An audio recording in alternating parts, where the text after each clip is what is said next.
Look! Someone's coming!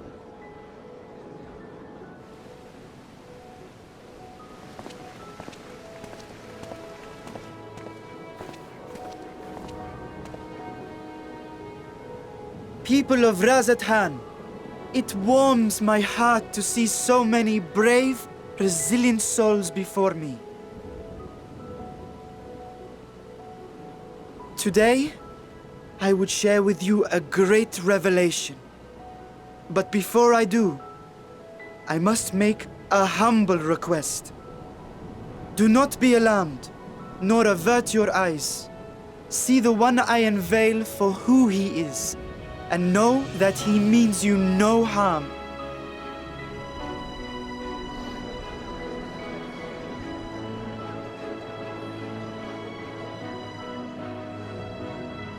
Very well. I dare say it can't be worse than the horrors we've already seen. Many thanks.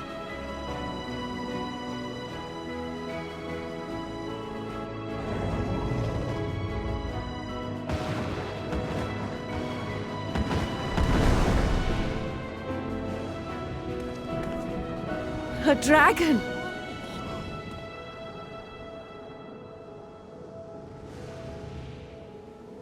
Wow!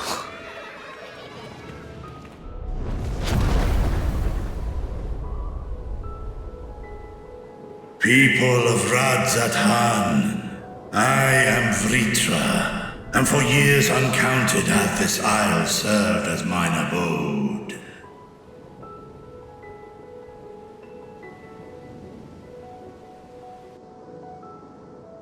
'Tis as the Satrap's ally I am known. Today, I would reveal the truth unto you.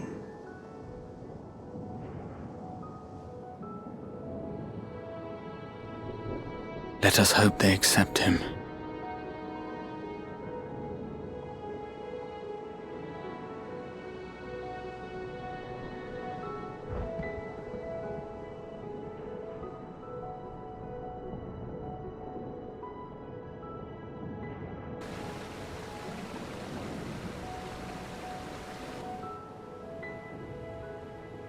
If I am hearing this right, you were the satrap all along? Vashan! I mean, Master Vitra, does your divine eye really see all? Nay, child.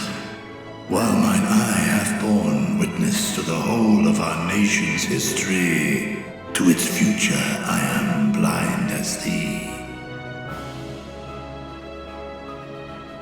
Countrymen, calamity the likes of which we have never known is come to Thavner, our home. Friends and loved ones have been taken from us. I, too, have lost my closest confidant.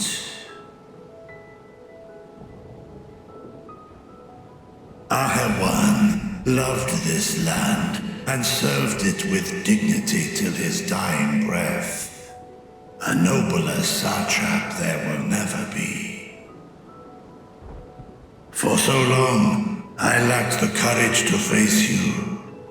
I will not easily earn your trust, this I know. And yet, I cannot sit idly by and abandon Razathan to her fate. A font of boundless vibrancy, this jewel of the ocean. Since time immemorial hath she glittered with every color imaginable. To this dragon, slumbering in his dark lair, 'twas a mesmerizing sight, and one that brought no end of joy to my heart. This calamity hath stolen too much from you already, yet so long as you live, the light of Razathan will never be extinguished.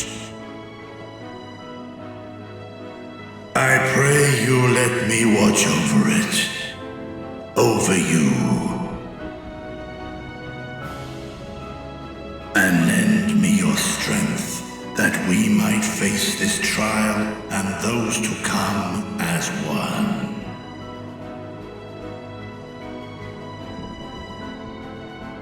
I do not know you, dragon, but I thank you for speaking the truth to us.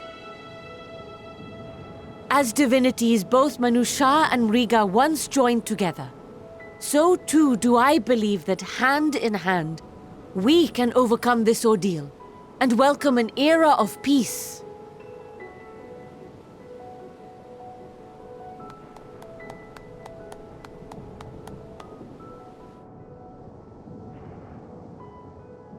A sight that would have surely brought a smile to Izael's face.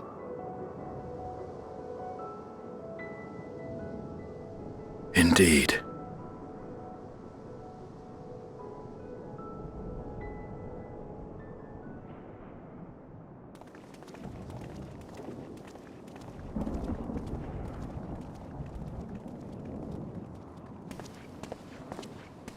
Excuse me, but I must speak with the satrap at once. Father!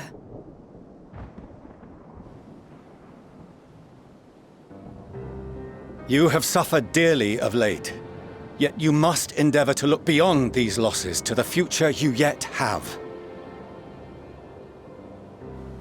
On behalf of the Forum of Sharlayan, I come with a proposal by which you, the people of Radzat-Han, might be saved. I say again, I must speak with your satrap. I beseech you, take me to him with all possible haste. I am satrap here. Speak thy proposal. All present shall hear and judge.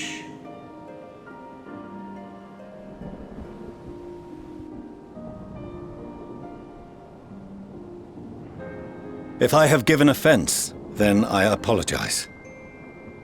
First, allow me to share with you what knowledge we have of the phenomenon responsible for your woes. The final days. 'Tis an affliction of stagnancy and rot, sown into the currents of the star. Though the first prominent manifestation was here, in Thavner, it will invariably spread to every corner of the world. The Forum was forewarned of this apocalypse several centuries ago. Thenceforth, my predecessors sought to prepare for the end times in the only conceivable fashion, by securing a means of escape.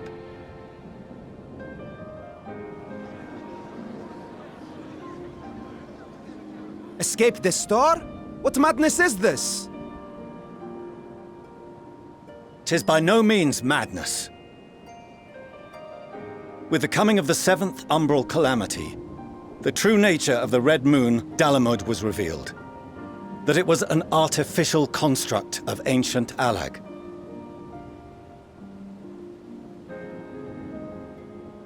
But what of the Silver Moon? This celestial satellite is yet another technological marvel fashioned and maintained by ancient allies. A ship that will sail the heavens and deliver our people from destruction.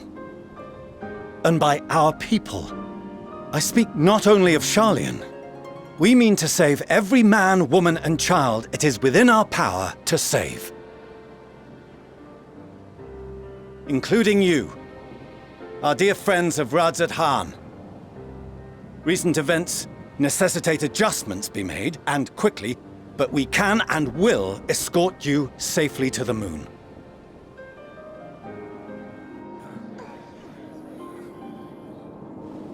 Long has thy Forum been allies to Thavner. I trust thou dost not extend this offer lightly. Yet I wonder, is this truly the way?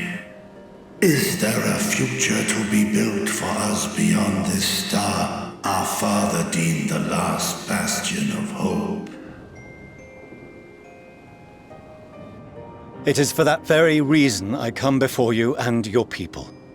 To answer any and all of your questions. To offer my assurances and allay your fears.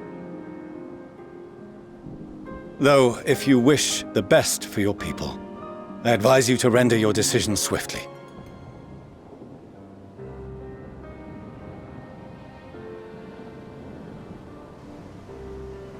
Show our friends to Megaduta. They are to be received as honored guests.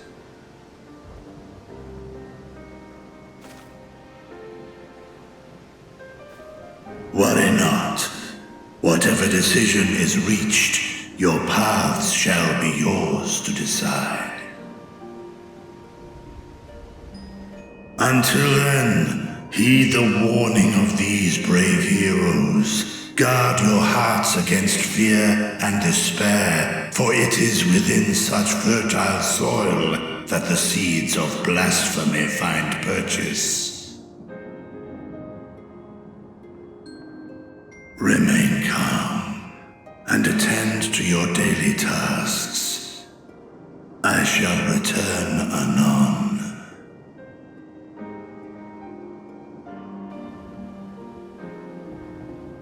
We'll do as you say, Master Vitra. We believe in you.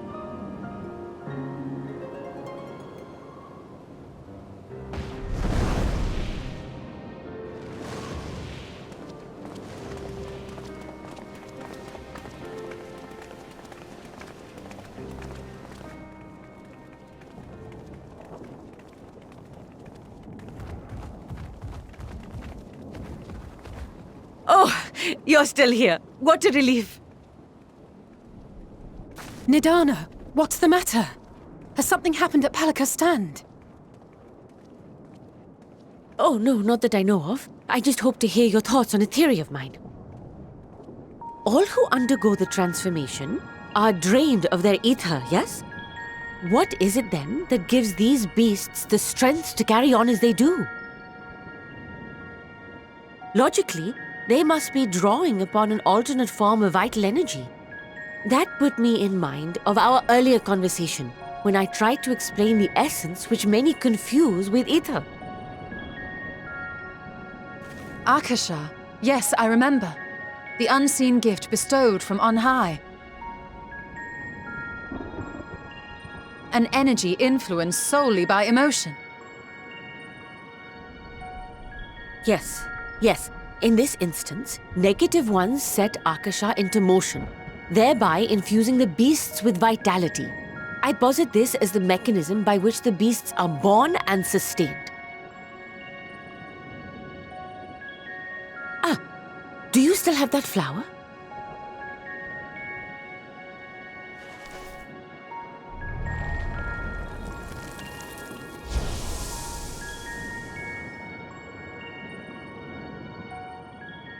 If we accept that it once shone bright by drawing upon Akasha, influenced by the thoughts of those nearby, then fear, terror, despair, negative emotions so powerful as to suffocate it, permeated the air in this place.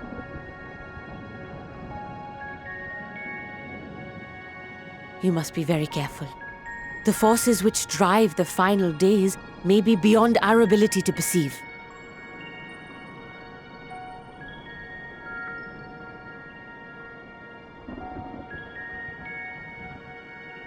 Sorry, I didn't mean to scare you like that.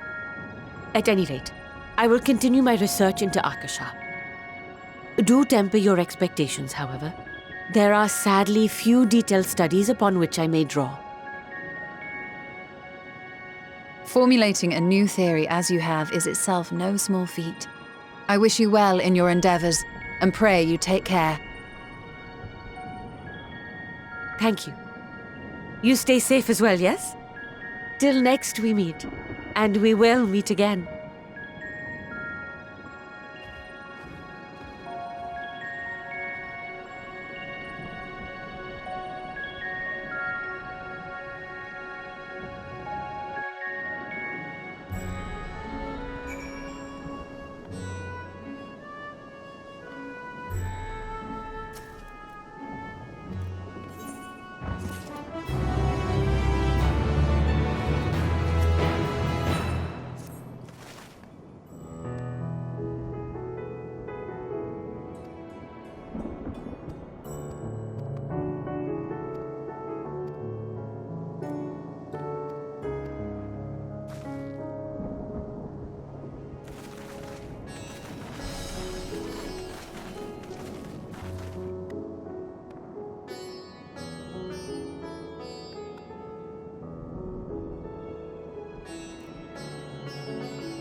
So blasphemies now plague all the realm.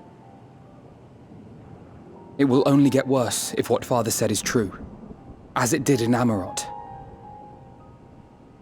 If that's our model, then shouldn't we expect the effects to grow more severe as it feeds off its own spread?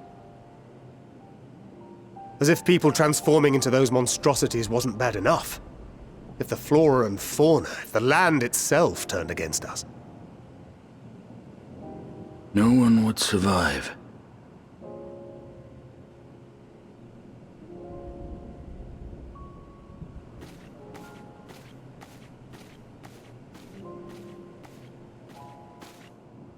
Here's your order, friend.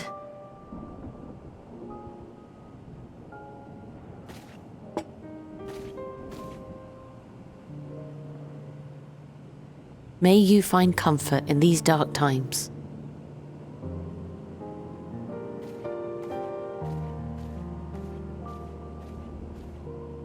Where do we go from here? If there's one thing we've learned, fighting blindly and simply reacting to what comes will accomplish nothing. We must find a solution that addresses the fundamental cause. Before our strength is exhausted, before this crisis spirals out of control. Is there something, anything we've overlooked? If there is an answer, Hydaelyn herself will have it. 'Twas she who bound Zodiac and forestalled the final days. Alas, we have heard naught from her since the Tower of Babel. Whether she cannot or will not speak, I can only speculate. Even the flower she gave us is no more.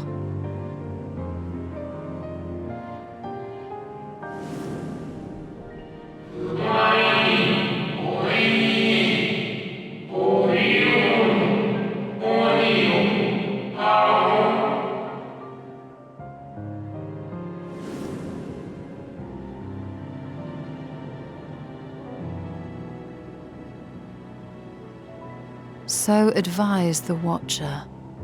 But what could be the significance of that name? It is entirely unfamiliar to me. To me as well. It meant something to the ancients, though. In our time. Most surely. Yet I do not recall a single mention of it in the records of Anida. Another dead end. And quite literally. It's not as if there are any ancients living we could go and ask.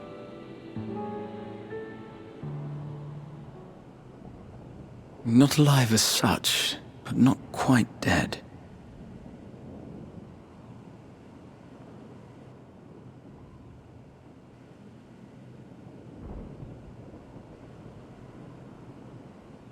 Elidibus. I sealed him in the white aurosite of the Crystal Tower back on the first. Contained within that reservoir of ether that maintains it, ether that is returned little by little to the sea, naught may remain of his soul. However, if part of it lingers, we might be able to speak with him there. We can no longer make that journey, but you, my friend, still can.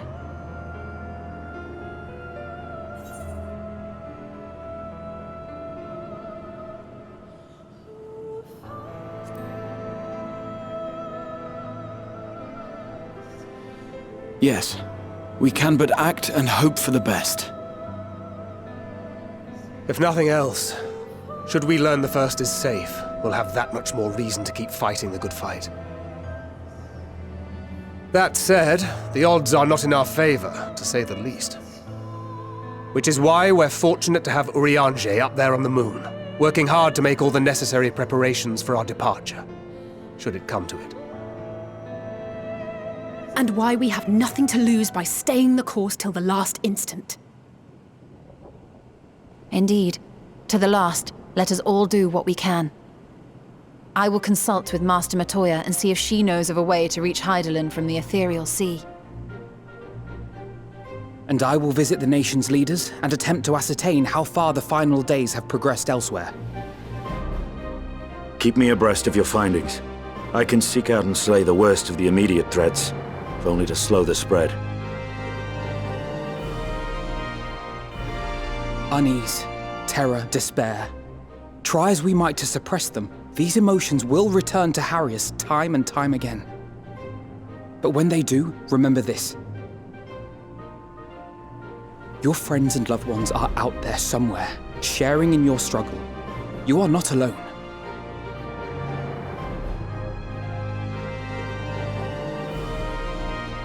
So ends the brief respite before the next revelation. Yes, so much left for you to see. Where beginning ends, and end begins.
Biometric authentication complete. Please state your business.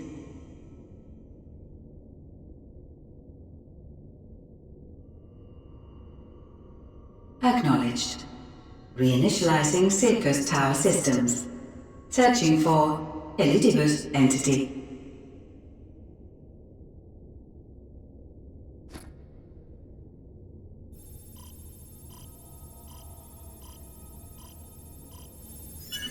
Target located in subterranean core power accumulator. Projecting image.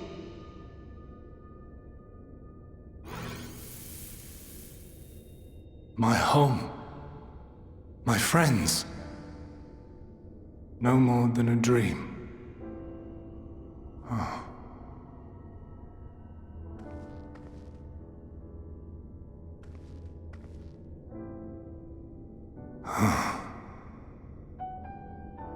You. Why have you awakened me? I no longer sense those places beyond, or Lord Zodiac. You must explain all.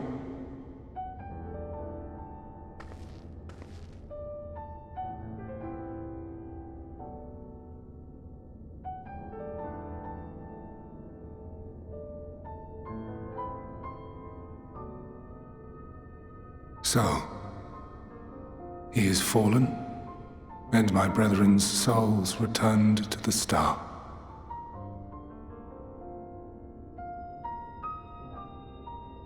The doom we sacrificed so much to prevent is come again. Old burdens now yours to bear.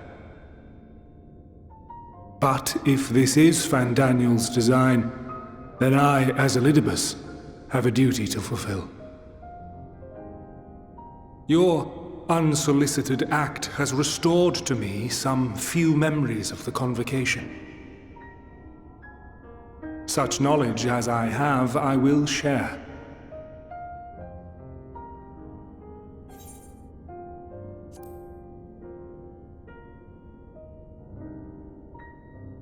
I do this not for you. I merely perform my duty, as I have ever done. Where to begin? The end. Your understanding of what caused the final days is consistent with our own. The decay first took root where the currents were weakest. Yes, a conclusion drawn by him, Fandaniel. Not the him of here and now, but as I knew him, long, long ago. Having shed light upon the phenomenon, he dedicated himself to devising a countermeasure. Were it not for his knowledge of the Celestial, we would never have made the connection, and thence forestalled the final days. And though he inherited that noble soul, how different this last incarnation, so consumed by self-loathing and hate.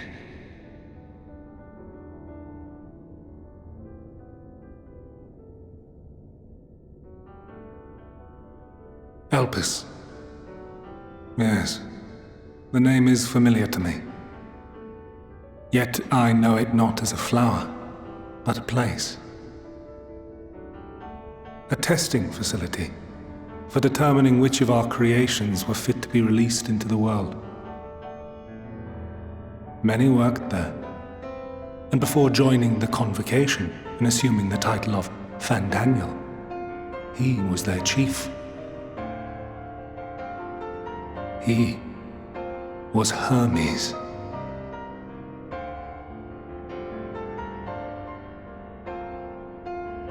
That is all I know. The crystals tell little of the lives the 14 led prior to their induction. Elpis itself would tell even less. Nary a ruin has survived.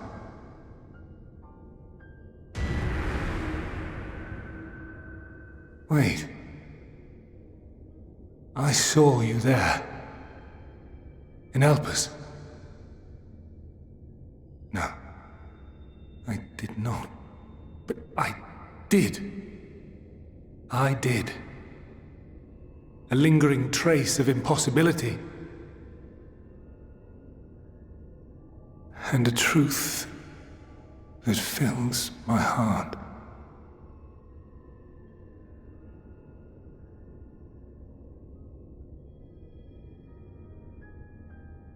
My memories remain clouded, I fear. However, they have revealed to me one possible course. You must travel to Elpis, to the time when Hermes served as its chief. In glimpsing the Exarch's memories, not only did I make his summoning magic mine own, I also mastered the workings of this tower, which, having absorbed my empowered essence, now harbors an abundance of energy. As such, I believe I can deliver you unto the past, unto that place and that precise moment. Given the eons that must be traversed, the gateway will not be fully formed. Your form will be less tangible still than those warriors of light I had summoned. In all likelihood, none will be able to see or hear you. Yet even should you manage to interact with others, you will be unable to effect meaningful change. For the reality you wish to save, the reality to which you must return, exists as a result of the final days. You cannot reshape the past to undo the tragedies of the present. Cannot unmake the sorrow and suffering fated to come. In full knowledge of this, will you still entrust your life to your foe and make the journey?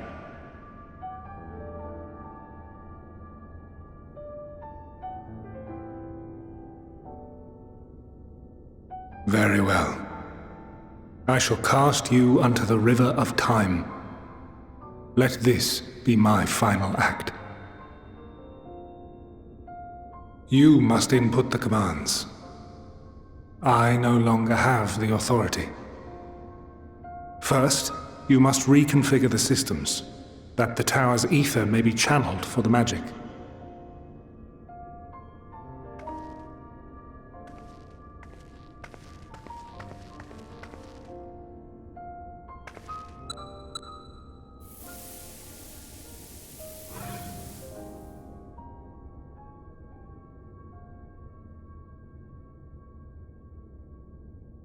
The preparations are complete. The gateway will soon open. Return at once to the ocular.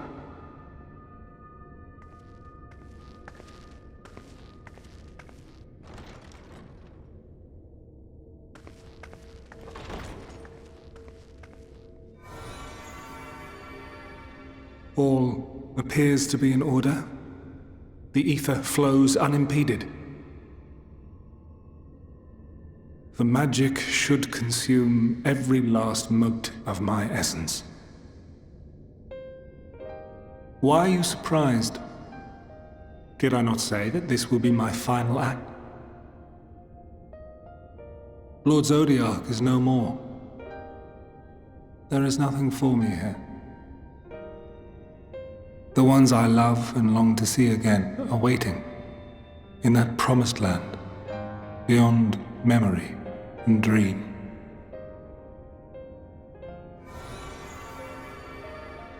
Now go, warrior of light. Go and do not look back.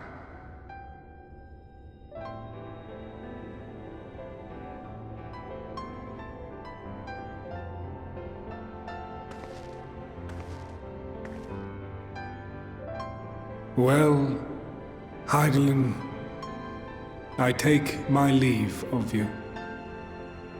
Yours is the mantle of the last of us. May you have the joy of it,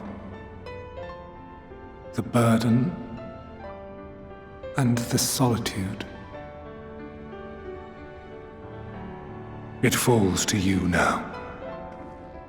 You and your champion to save our star.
And here we are, Elpis. Well, well, how rare to receive you in person. To what do we owe the honor? Oh, just a few odd tasks. We'll be here a while. You're welcome to stay as long as you see fit, of course. As a matter of procedure, however, I must ask that you kindly remove your masks.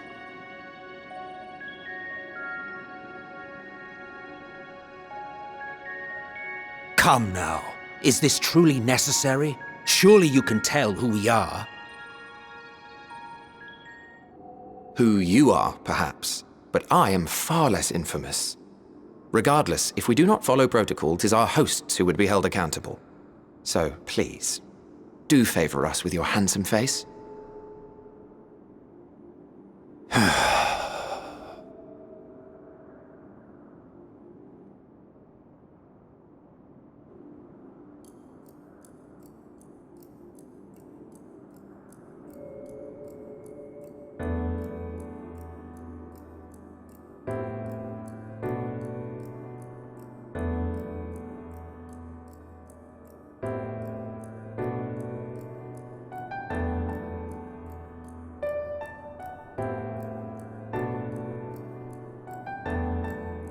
Satisfied?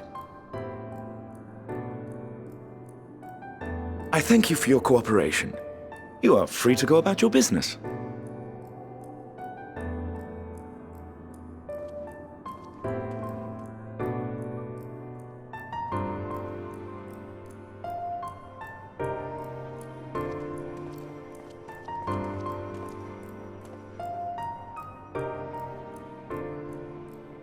By the by, you see it too, yes?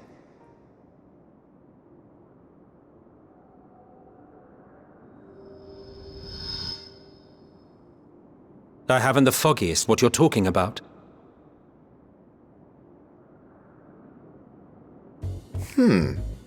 That's odd.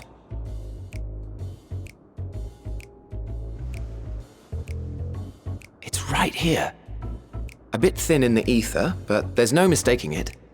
The color of its soul is almost identical to Azem's. Do you suppose she created it? Rather unusual for a familiar to have a soul, though.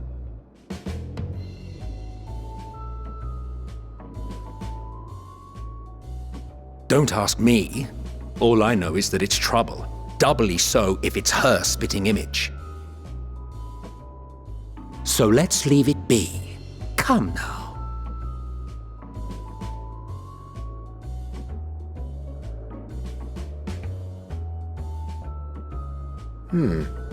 It's trying to say something, but it's literally too intangible to form words.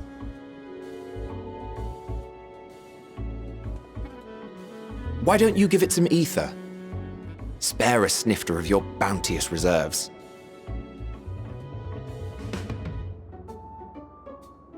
Who do you take me for? Why, a dear friend, of course. One who wouldn't let acts of kindness, such as my accompanying him on errands to far-flung outposts, go unrewarded?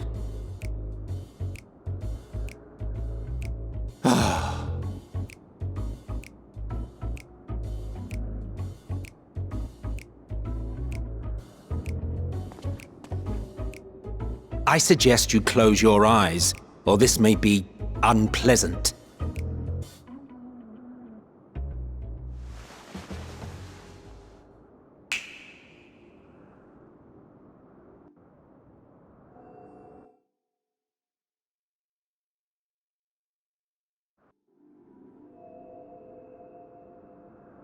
You may open your eyes.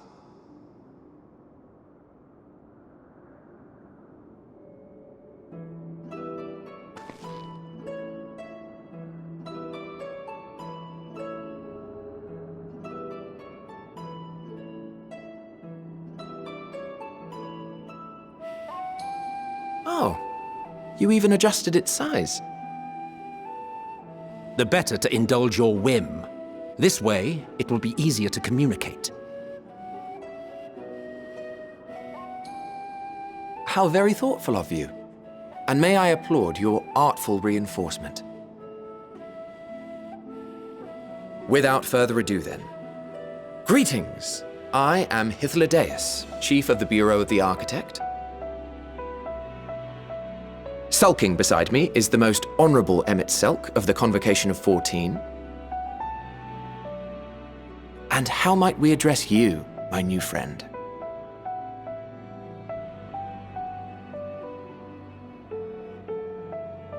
A fine name, and I'm pleased to see you understand our words. So, tell us, whence have you come?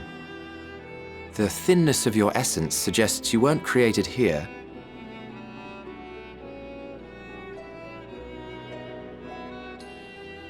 You do not know? Or cannot say? Allow me to ask a different question then. What brings you here?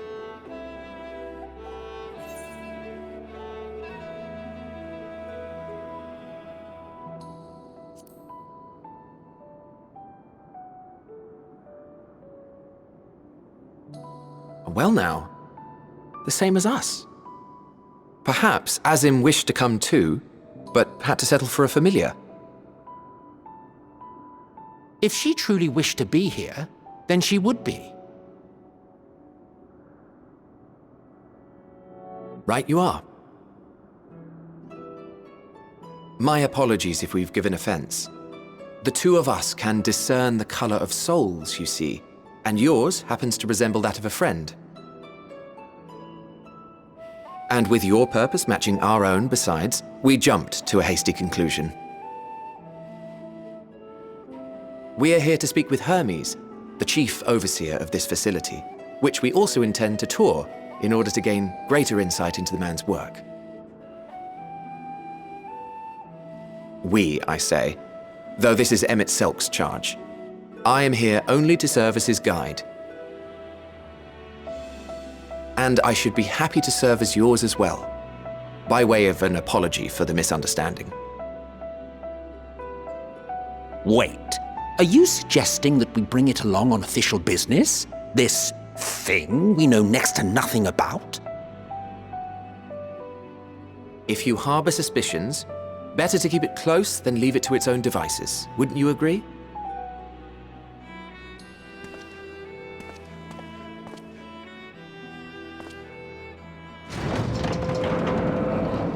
Besides, having a mysterious life form in tow is the norm rather than the exception here.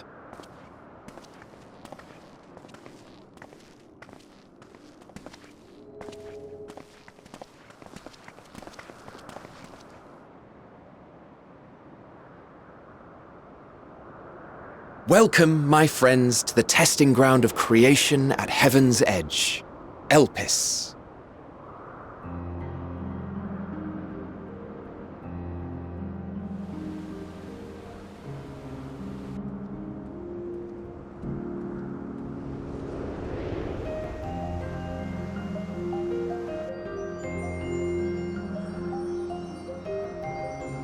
This presence.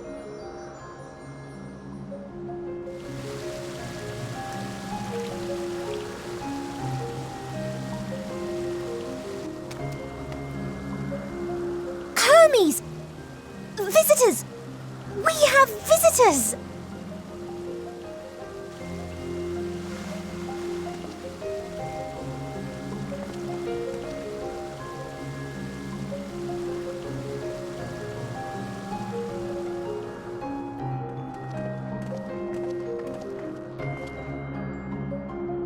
What secrets are you hiding, I wonder?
Ah, you are...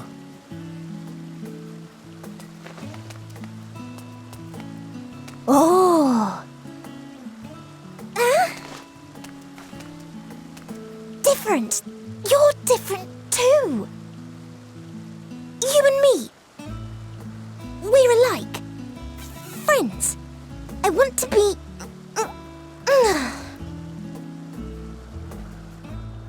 Wait. Please. Wait.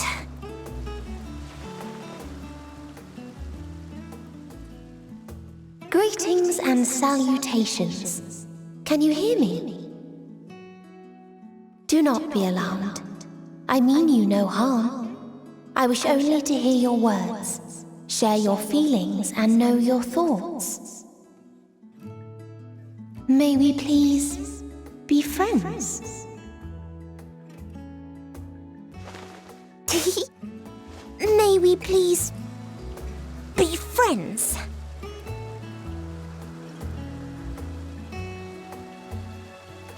Ah, I see you found him.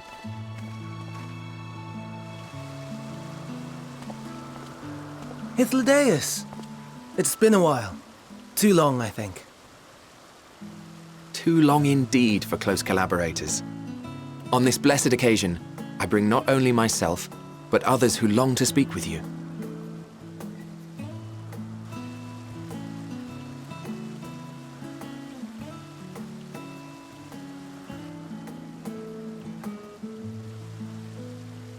You are of the convocation? Emmet Selk at your service. Do I have the honor of addressing Hermes, Chief Overseer of Elpis? You do. You have traveled far for it. Given your facility's purpose, its remote location is something of a necessity. Would that I didn't have to rely upon a guide. Oh, you wound me. Have I not ever been an attentive and helpful friend? But moving along to more agreeable company, this one we chance to...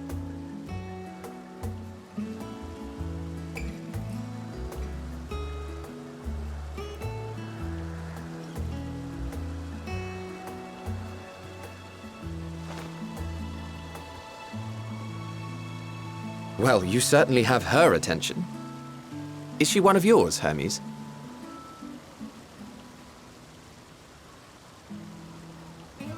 Her name is Meteon.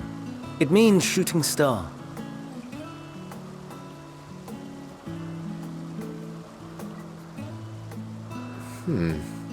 If I may make an observation, her ether is terribly thin. I fear she might dissipate at any moment. Nor do I believe you've made a submission to the Bureau. I would remember such a concept if you had. I haven't, as you say. I judged it too early. She's a pet project of mine, still undergoing preliminary testing. But rest assured that I will attend in person ere long.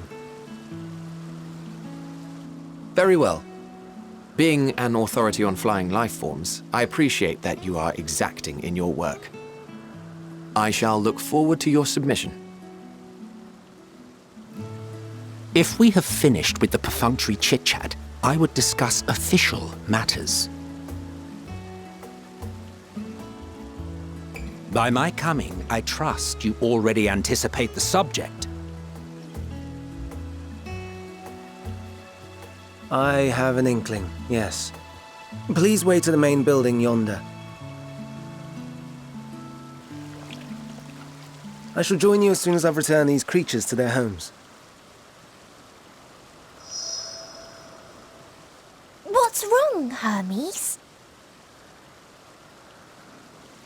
The Namistoma is missing.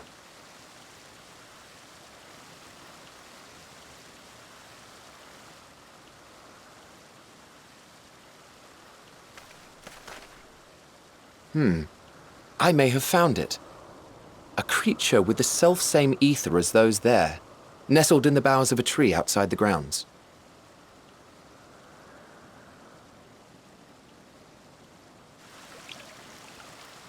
You're saying they can climb, with their sorry excuses for limbs? The fashion has been to imbue aquatic creatures with the power of flight, ever since the words of Metron created a sky-swimming fish. The Ambistomas, too, can fly, if only slightly, and they could conceivably climb a tree. Whether they can come down safely, however... Excuse me.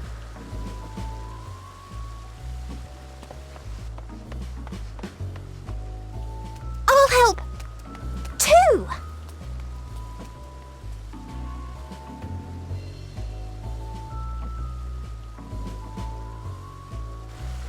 And what are we supposed to do with this lot?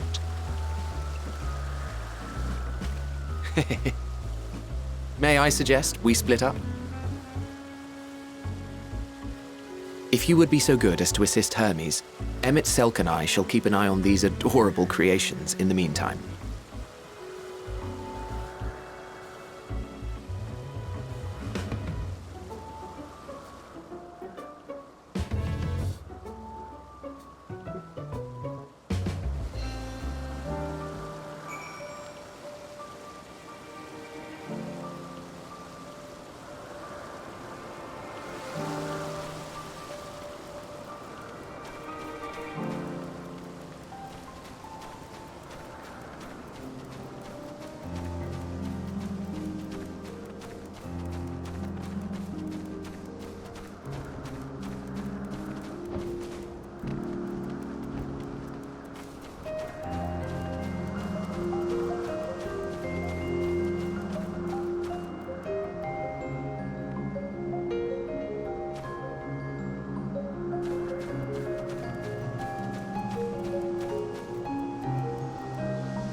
This appears to be the place. And here is where we part ways.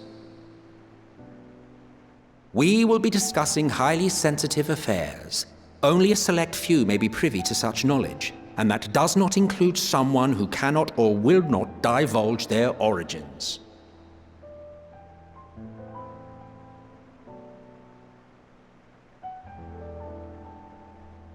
What? Will I have to remove you by force?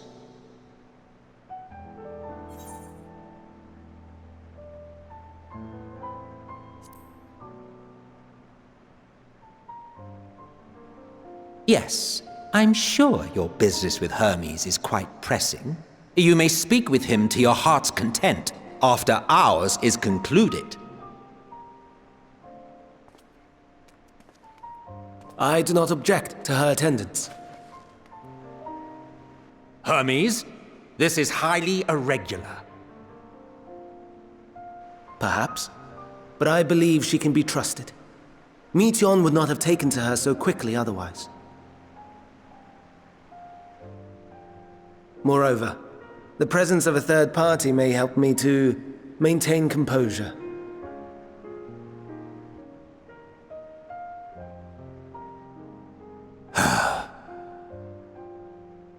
As you wish, then. Behave yourself, do you hear?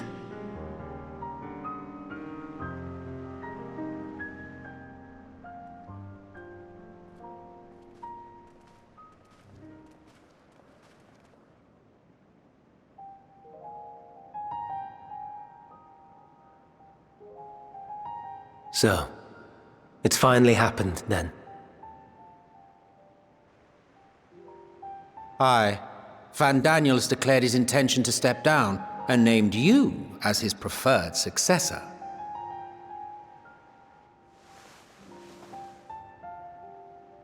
In recognition of your knowledge and your works, the Convocation is giving the recommendation due consideration.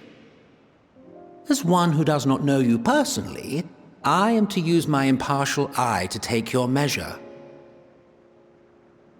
And above all else, to ascertain your disposition towards the invitation.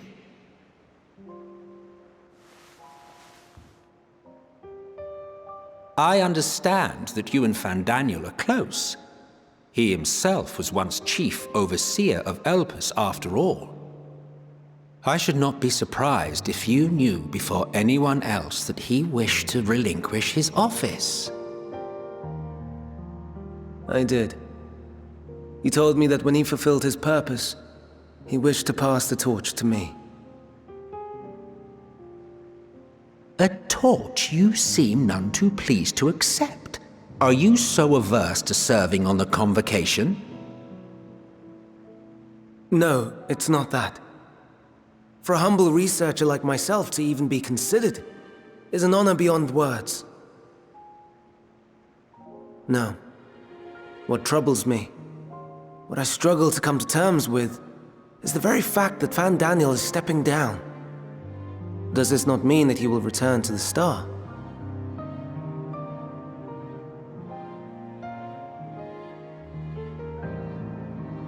Of his own volition, yes, like so many others have before him. Return to the Star? Does that mean die? Well now, that's not a word I hear often. Is that what you say here in Elpis? Mankind is the life of Aetheris. Each of us, a drop of blood flowing through its veins, bearing sustenance. In our finite time upon it, 'tis our duty to make it a better place, that all who call it home, now and in future, may abide in happiness. To that end, we have dedicated ourselves to the pursuit of enlightened creation. And by our efforts did we transform this once untamed wilderness into the peaceful paradise you enjoy today. To return to the star whence we came is a privilege afforded to we who have so loved and nurtured it. A choice embraced by those who have lived their lives to the fullest, in service to our world. And when they depart upon this journey, it is beautiful, always. The 14 are no exception. 'Tis believed no occasion is more felicitous than the fulfillment of one's duty. Our office becomes our lives, and to retire is to return, or so the majority of us hold. Some few have elected to eschew custom.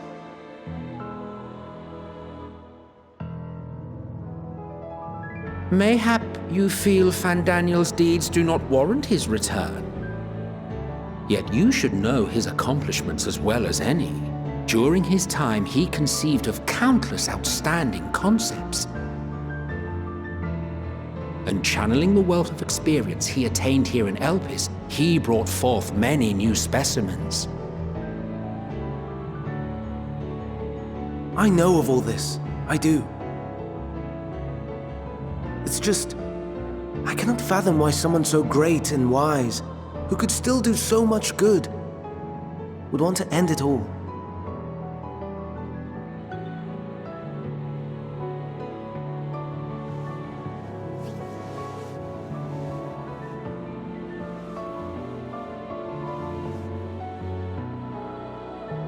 Oh no, I've made her upset. Forgive me. I know I requested your presence. Might I trouble you to take Meteion outside? A change of scenery would do her good.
Amazing, is it not?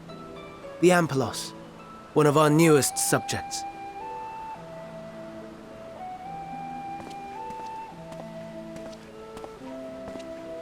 So, how are we coming along?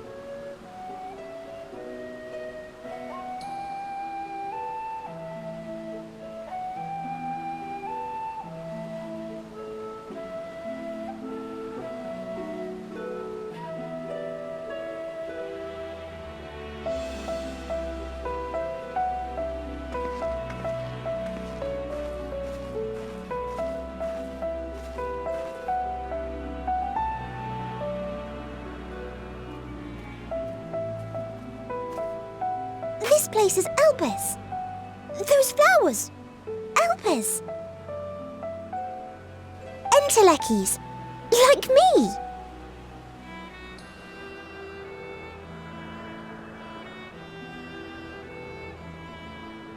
They are a product of Elpis, and so named for their birthplace. A happy accident, born of the hands of a former researcher who loved beautiful blossoms. Unique for how they change color, to reflect the emotional state of those nearby. Though be it here or elsewhere, they are seldom seen in any hue save purest white. Reflect the emotional state, you say? By what means do they achieve this? In creation, there exists an energy wholly apart from ether, one driven by emotions. In like manner to how we manipulate ether, this flower is subject to the influence of said energy.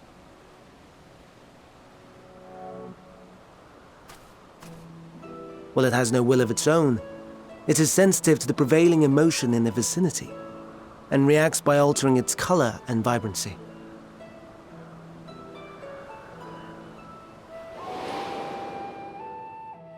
Akasha? It is one of the unseen energies defined by Harnish alchemical theory. Though a gross oversimplification, some describe it as an essence influenced by feelings.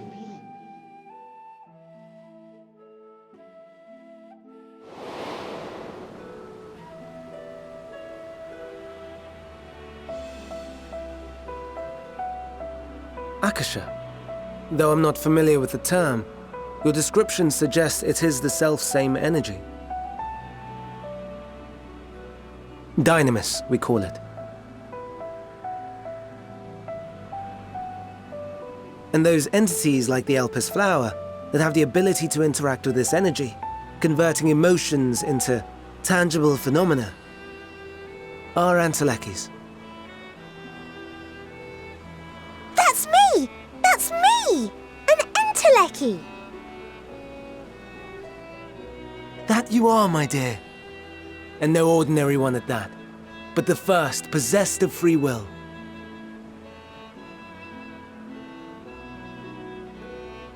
Wait! A form of energy other than ether? Dynamis?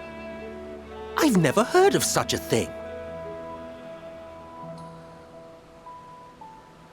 Hardly surprising.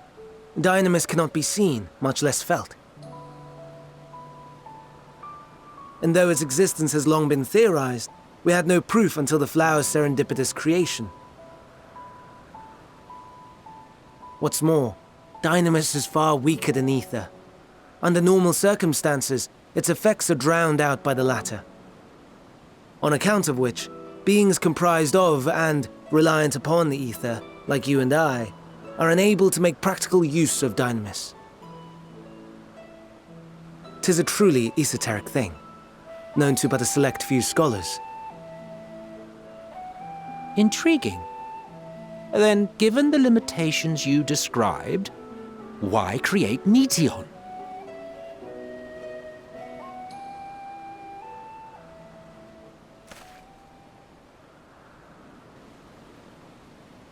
Our star, Aetheris, is especially rich in ether, so much so that its name is derived from it. However, when we consider all energy in existence here and in the vast space beyond, Dynamis may account for as much as 68.3%. The more abundant form by far. Were we able to control it, we could open the door to limitless possibilities. 'Tis not unlike a gently flowing stream, unable to break through the dam of ether barring its path. But if we could imbue the stream with the vigor of a raging river...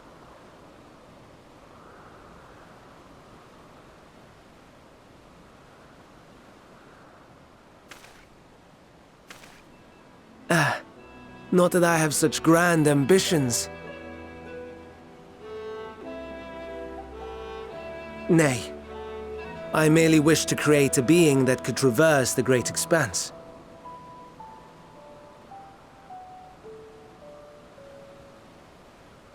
The relative scarcity of ether beyond the bounds of this star was a concern, and so I looked to another source of energy by necessity.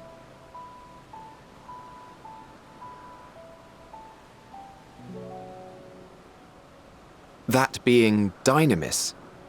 No wonder her ether is so thin. Precisely. Yours is thin too. Like an Enteleki. Like me. So... are we the same? Entelekis.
I think not.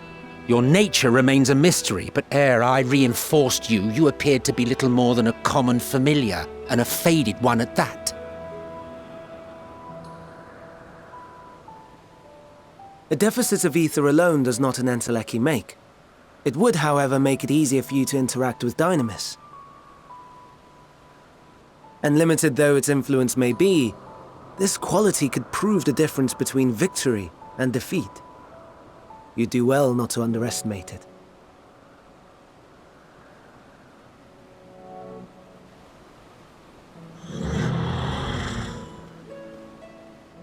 Oh dear. I'd forgotten about the poor fella. You must excuse me a moment while I go and verify a few more things.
No, no, no. You are not foisting this nonsense on me.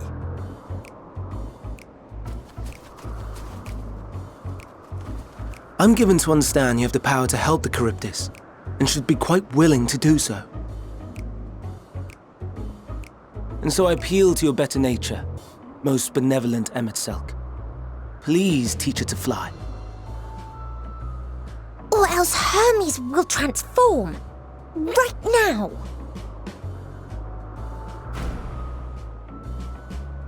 Now, there's no need to go quite that far.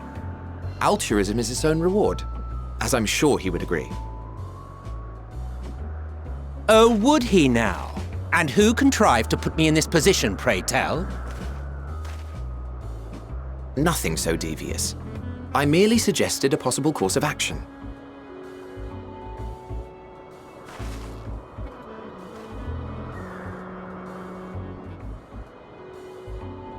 Please, Emet-Selch. Please. I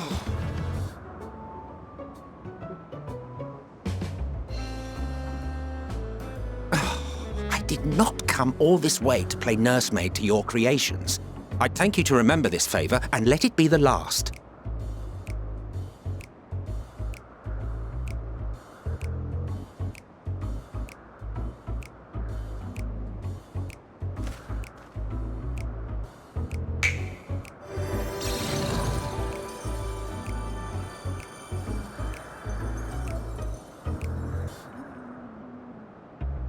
I will aid it once it has taken to the air. It falls to you to shepherd it skyward.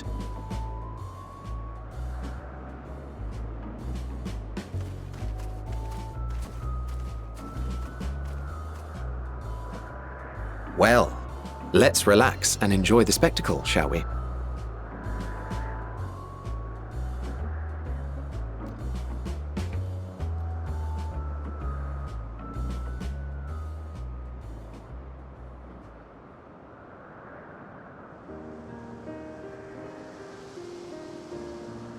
You were wondering why Emet-Selch joined the convocation. Truth be told, he wasn't the first choice for the office. I was, on the strength of my ability to see ether. But I declined the offer. For though my vision is exceptional, I am pedestrian in all other aspects. Worse even, quite abysmal when it comes to manipulating ether, for example. Couldn't transform even if I had a mind to do so. What good is the ability to perceive a problem if one cannot act to address it? Emet-Selch has no such shortcomings. He excels in vision and manipulation both, the latter to an extraordinary degree. If there is a mage more powerful, I do not know of them.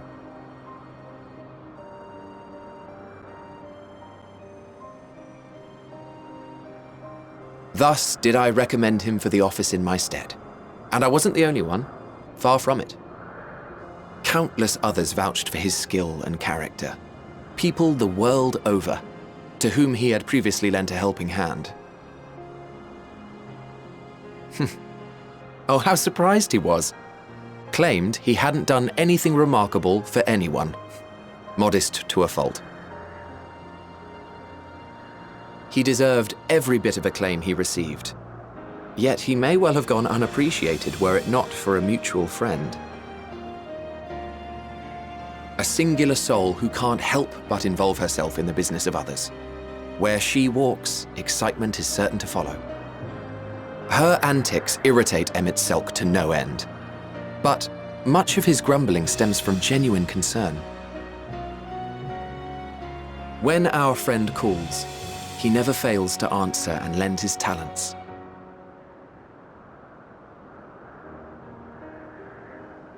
And in the course of doing so, he himself came to be recognized and respected by those around him.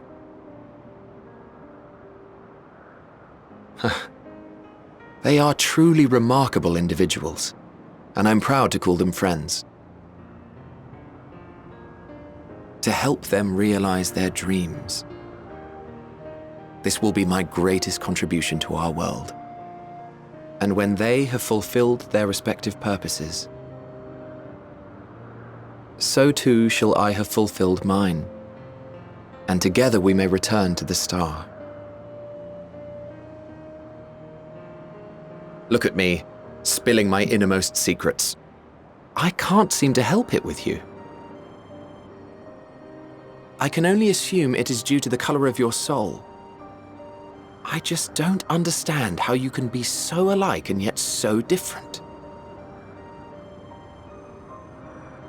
Well done, my pet. Well done!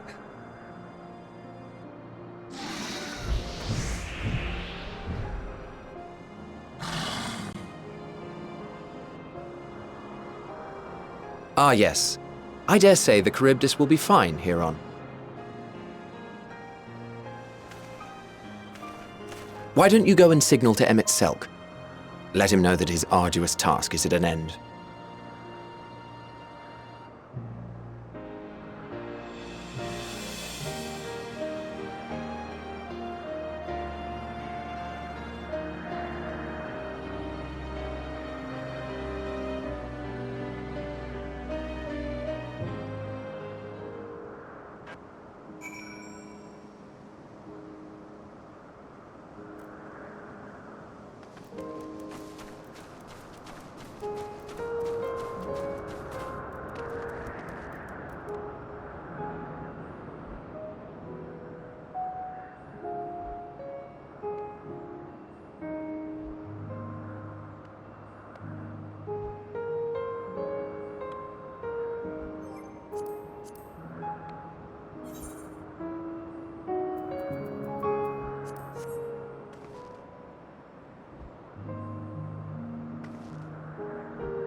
Hermes!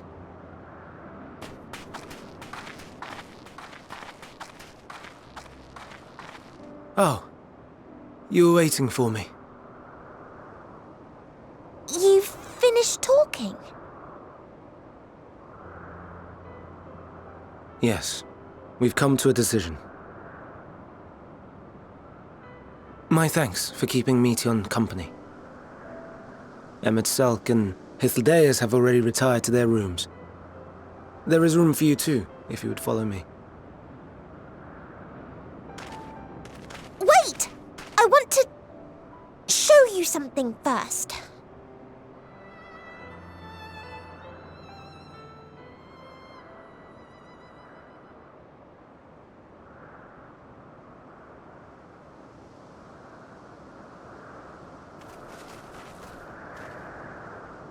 Elpis flowers? Go on.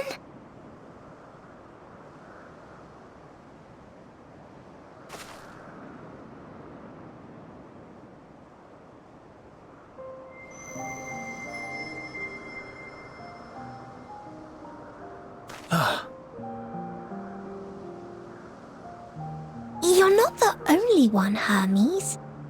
Others feel sad too. You're not alone.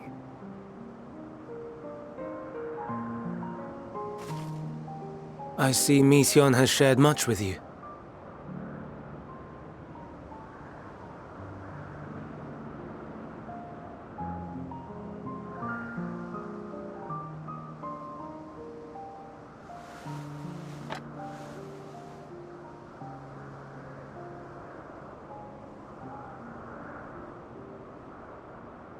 May we talk a moment?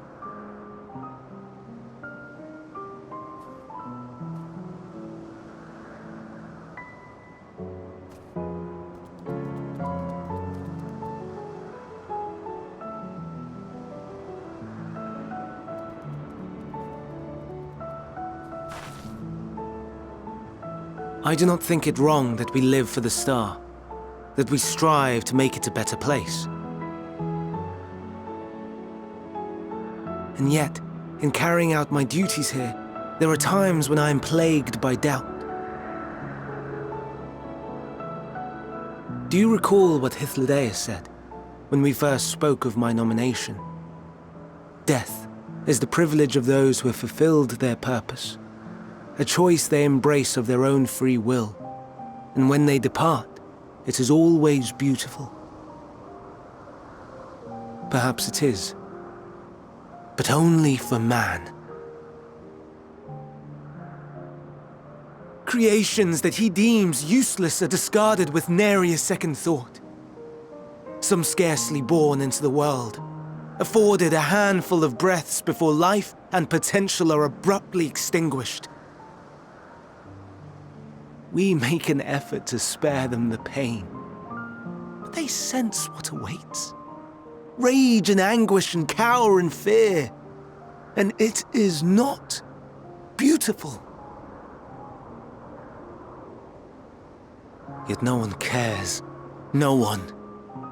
So fixated are we upon the duty that we do not pause to question the method. Pain and suffering, confusion and despair, writ plain in the eyes of those poor creatures. Yet no one sees. We turn a blind eye and carry on in blissful ignorance. Not to miss. And always, always the blossoms shine pure and white. A contradiction so blatant I could scream, want to scream. How can you all accept this aberration? Then I wonder, am I the aberration for thinking thus? And I am filled with dread. But now I know I'm not alone. Not the only one for whom the flowers weep. I won't ask what you thought as you kneeled beside the Elpis, or if you only did it at Metion's insistence. Nevertheless, I thank you. To know that you too have experienced suffering is a comfort.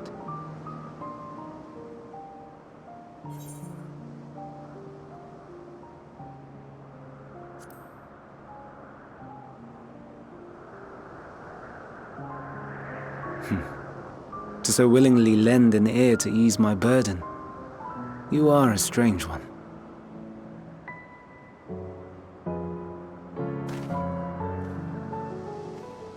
The stars in the heavens. Know you what they are? Though it is too far to tell, each glittering light could be a world not unlike Aetheris. A world filled with life. So many stars, so many lives. For us, there may be no higher purpose than to live for our world. But what of the other living beings out there? What is it that gives their lives meaning? That drives them day after day after day? To pose that question to our undiscovered cousins, I created beings of Dynamis, who can traverse the vast emptiness between the stars. Meteion and her sisters. Aye, sisters. She has a great many of them, and they have already departed on their journey, traveling to one star and then the next in search of life. As one might expect, exploration on such a grand scale is rife with difficulties, and thus far I've naught to show for it. But I have faith that we will make some manner of discovery ere long. And when we do, I should be glad to share our findings with you, in gratitude for your kindness.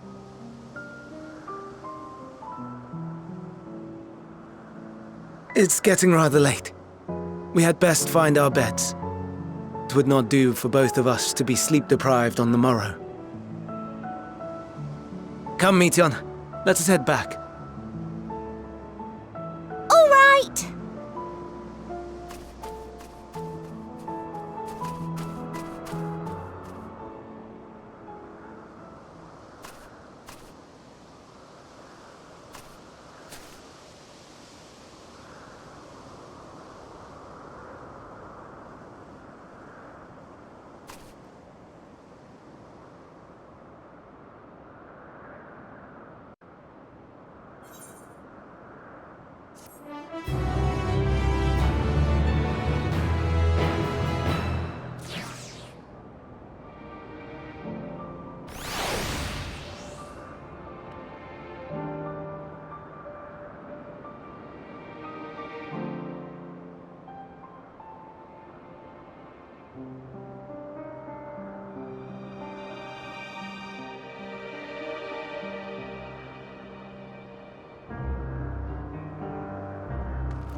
Now!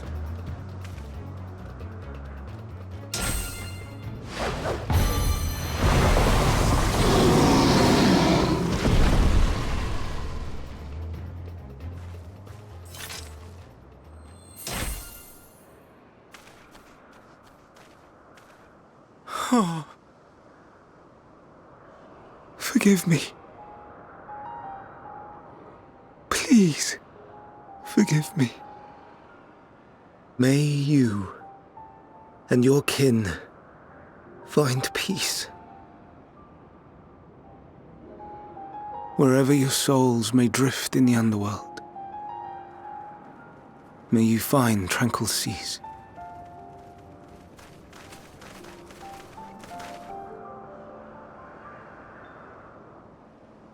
Be not forgotten in concept endure, to reclaim form and one day live again.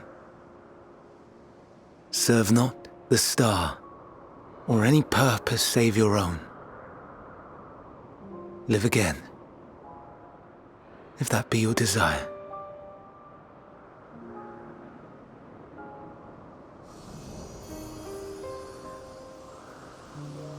Hate, if that be your want. We are worthy. But leave your suffering behind. Lay down your burdens, be born anew. Fly high, fly free.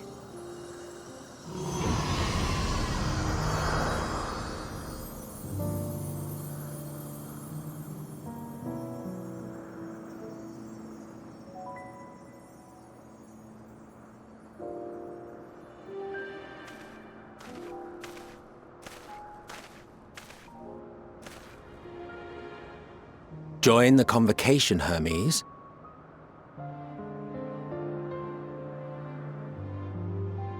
You do not belong here.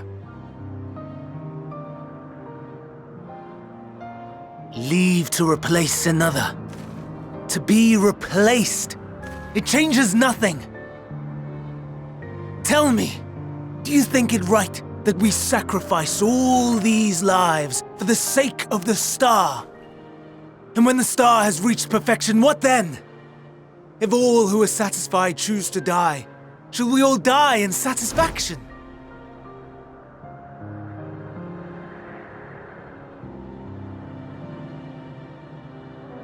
I do not know. Were I to take up the seat of Fandaniel, it would be tantamount to approving my predecessor's death. I do not know if it is right. And to be torn by such thoughts, I do not know if I am fit to represent mankind. Hermes! Please don't be angry. It hurts so.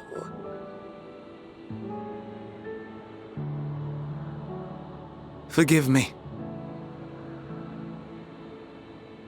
If you would still consider me in spite of everything, I beg some time to gather my thoughts. Meanwhile, Hythlodaeus, I fear I must trouble you to attend to the others. 'Tis no trouble at all. Take as long as you require.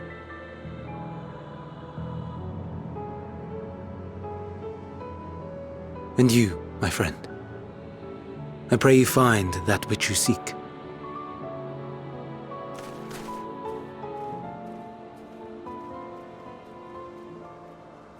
I expect we have some few matters to discuss.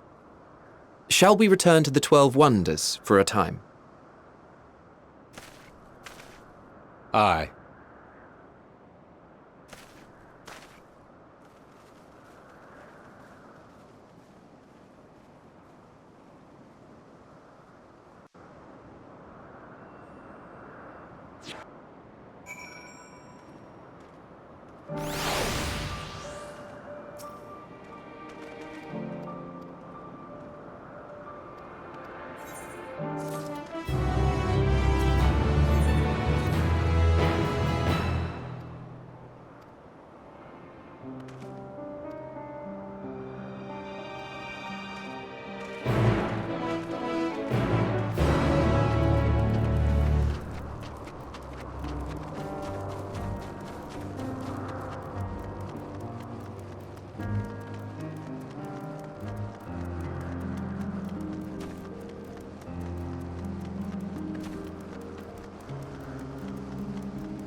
I present to you Kalamelios Zephyros.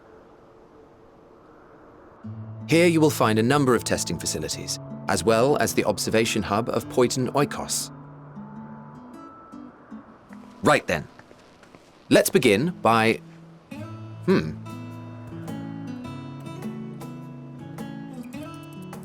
Well, well, an Arrhaeus. How delightful.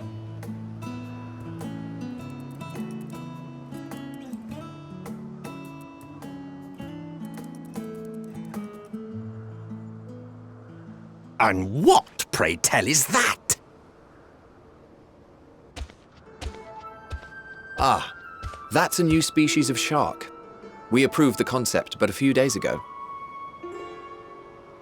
Sharks are among the most popular sea creatures. Rare is the day when someone does not submit a new concept. At first, they were largely orthodox, consideration given to such things as size and environmental impact, and then a whimsical someone thought to bestow it with flight, another superior intelligence. And then the floodgates burst, concepts with multiple heads, or arms and legs, and so on and so forth. It was getting absurd.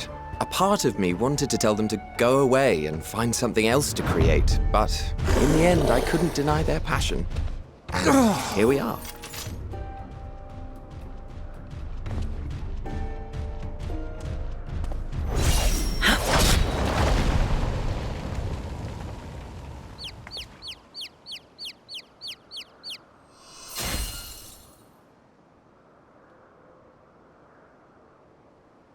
That was too close. Are you unharmed? Well now, if it isn't a pair of familiar faces. Vanar, that we should meet you here.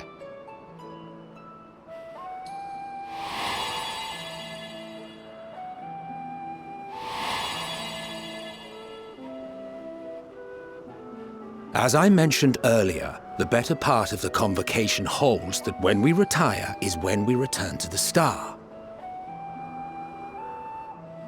Well, she is not among said majority. Even after stepping down, she carries on with her work. Vanar is her name, and she is the previous Azem. It has been a while, Hythlodaeus. You look well. Less so, Emmet Selk. I dare say the lines upon your brow have both deepened and doubled in number. A shame for one so young. You must make an effort to frown less often.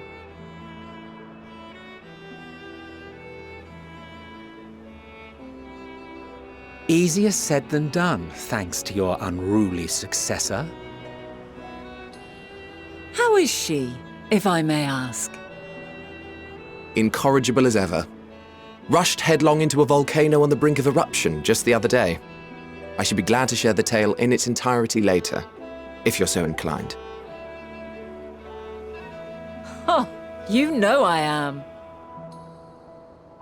Now then, you are?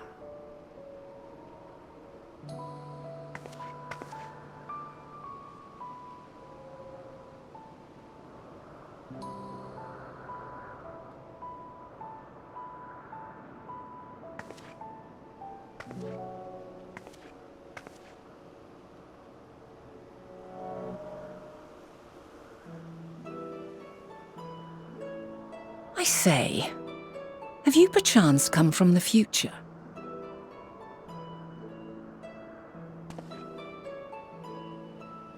I do not believe we have ever met, yet I sense my magic upon you. Therefore, if I wove the enchantment, I could only have done so at a later point in time.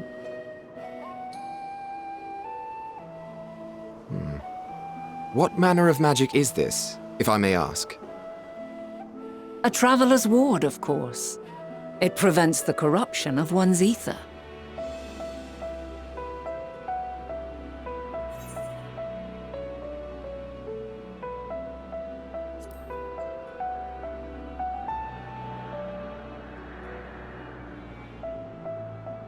I see you are not ignorant to its presence. And while there are many protective spells, the one you bear is unmistakably mine. Hold on. From the future? That's absurd.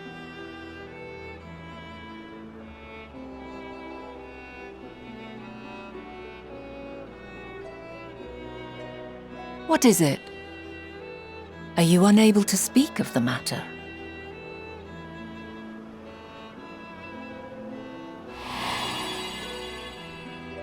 The reality to which you must return exists as a result of the final days. You cannot reshape the past to undo the tragedies of the present.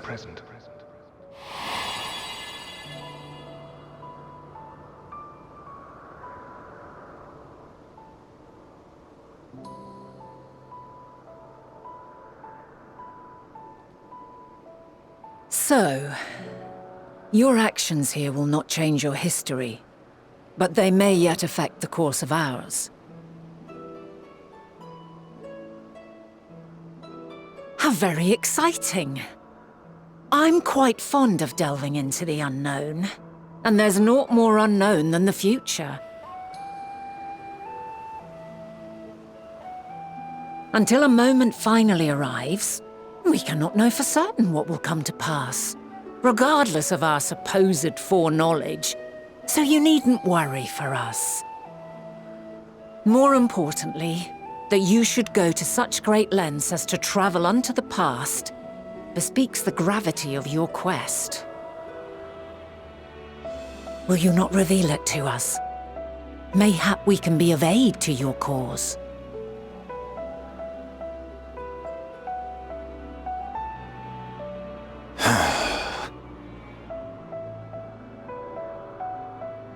If this is true, then you've been keeping quite the secret to yourself.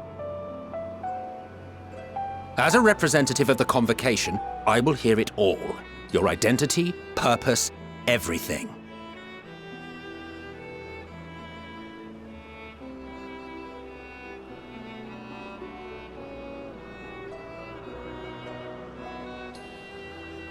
Why don't we move to a place more conducive to calm conversation?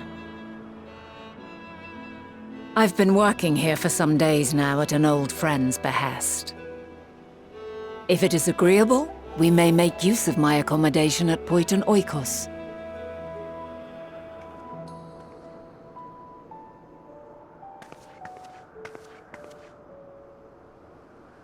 We were meant to meet. I am certain of it.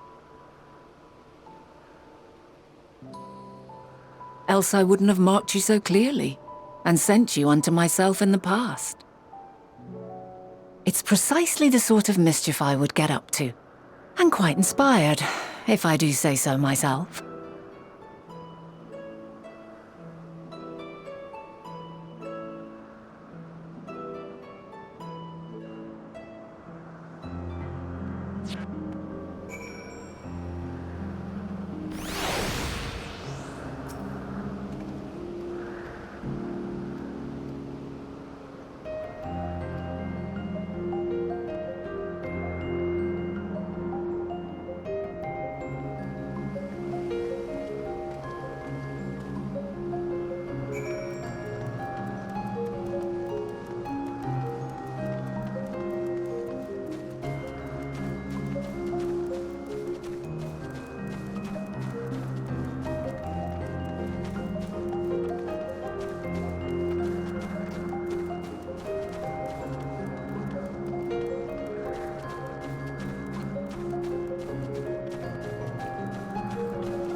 A wonderful aroma.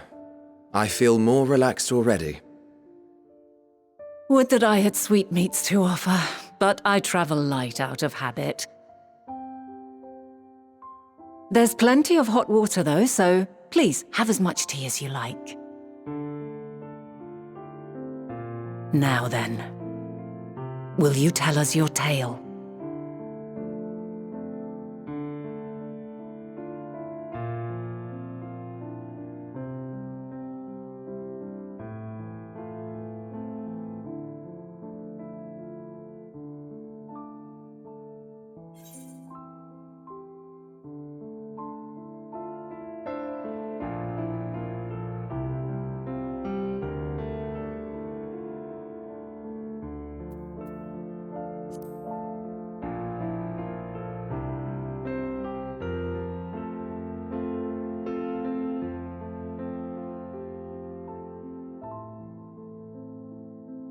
Why don't you start from the beginning?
Preposterous!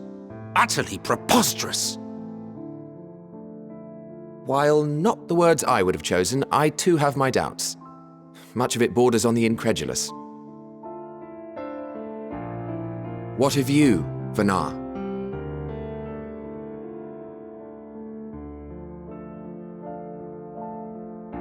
Not knowing the precise details of the first final days, it is difficult to determine the veracity of the tale.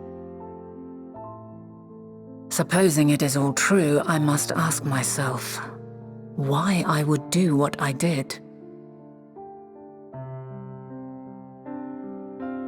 Why would I feel I had no recourse but to oppose the 14 and create this Hydaelyn?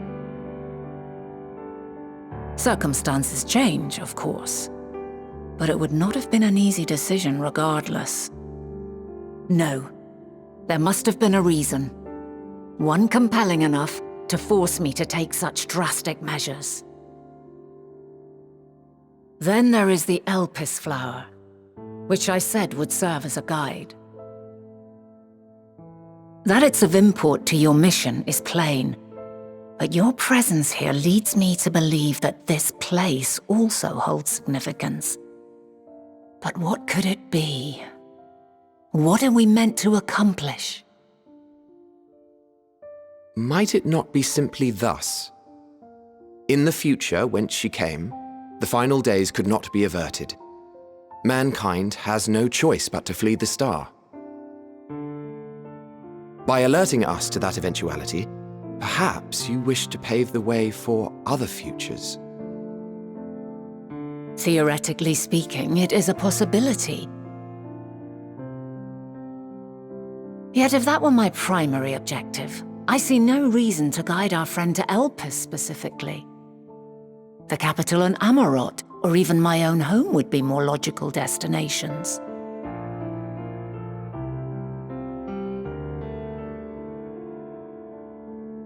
True. I note also that Hydaelyn did not specify a point in time to which she must return.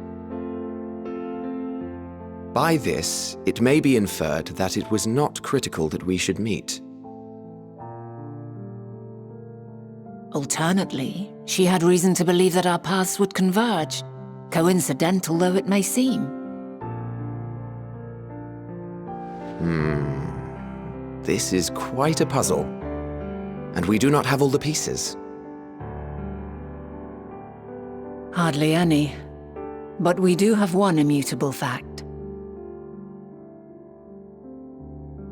If the final days are indeed as described, they will bring death to all that I hold dear.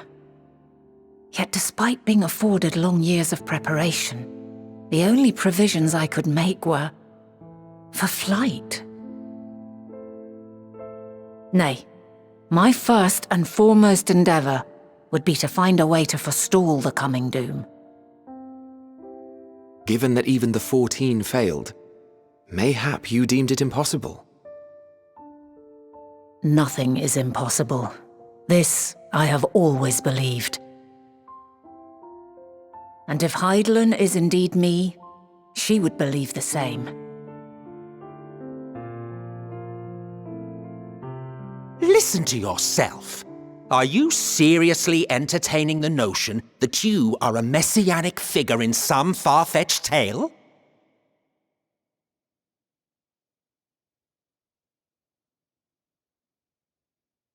Well, I will not.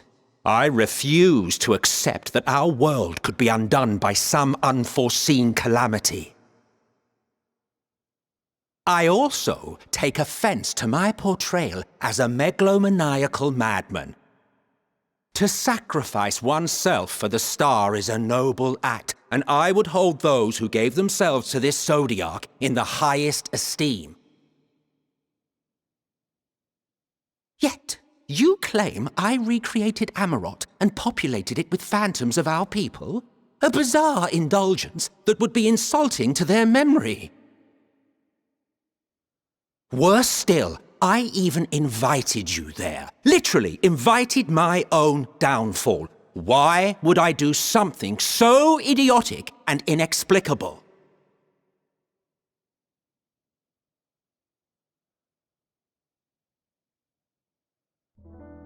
Now, I will allow that the hypothetical task of restoring our world would be daunting in the extreme. The thought of having to bear such a burden for 1,000 lives horrifies me. But I would never forsake my duty. I would never forsake my brethren.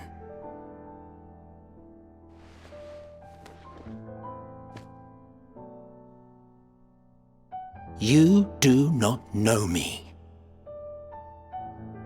I've had my fill of your fiction. I will return to my duty, and you will not bother me again.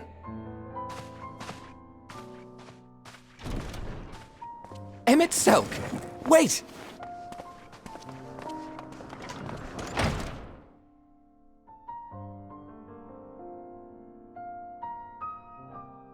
You've seen much of Elpis already.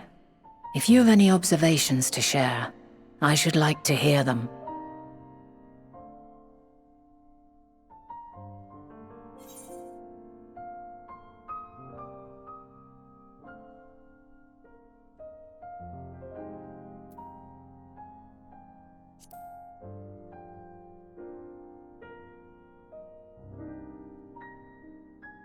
Hermes and his creation Meteon, you say? If Dynamis is the self-same energy as Akasha, as it likely seems, then those two may well be at the center of the calamity to come. This warrants further investigation.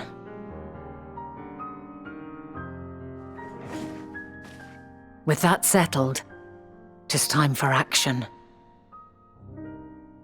The missing pieces of the puzzle are here, I'm certain of it. And when you find them, the picture my future self has painted will be complete, and you will have your answer. And suffice it to say, I will aid you in your quest.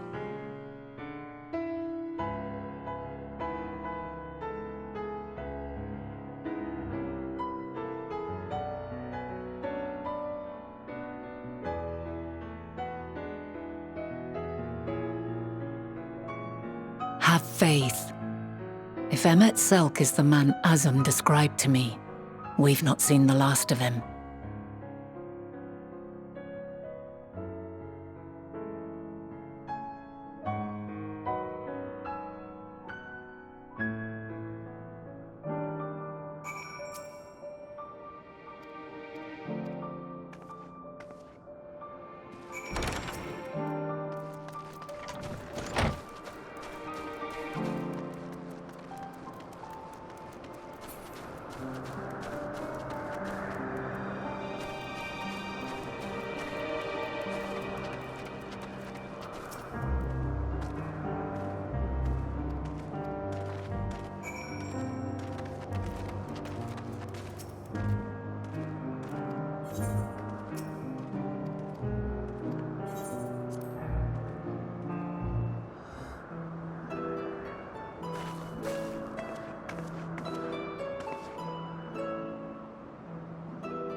A delightful breeze and a breathtaking view.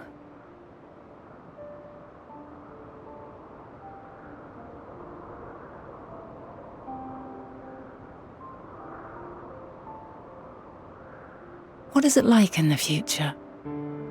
Is the world still a beautiful place?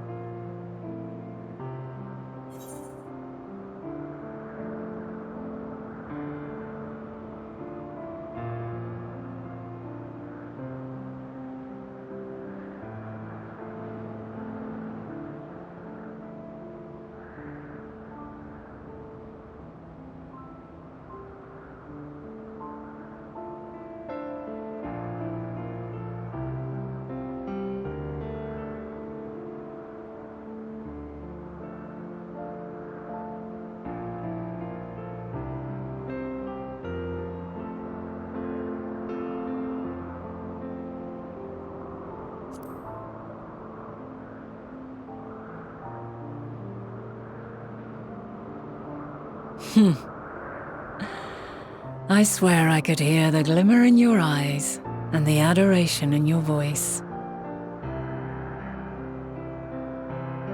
While we wait, will you not tell me about your adventures? Well, not the portentous events which led you here, but the simple delights all your own. By learning about the future world, I may gain insight into future me's plans.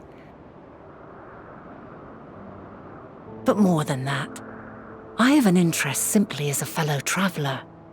Short of going somewhere oneself, there's naught more stirring than hearing another's account.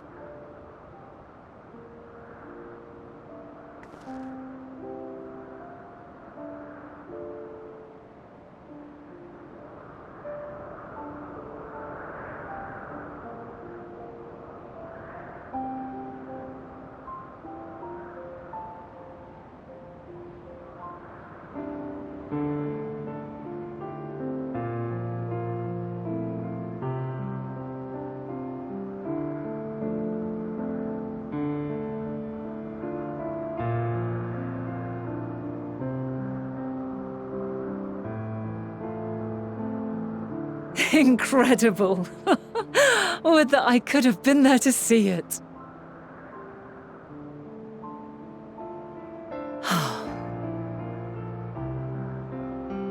Yours is a harsh and unforgiving world.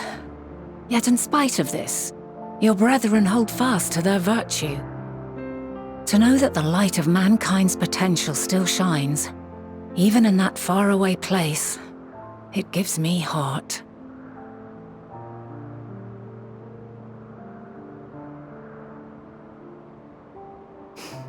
Thank you for regaling me with your tales. I will treasure every word.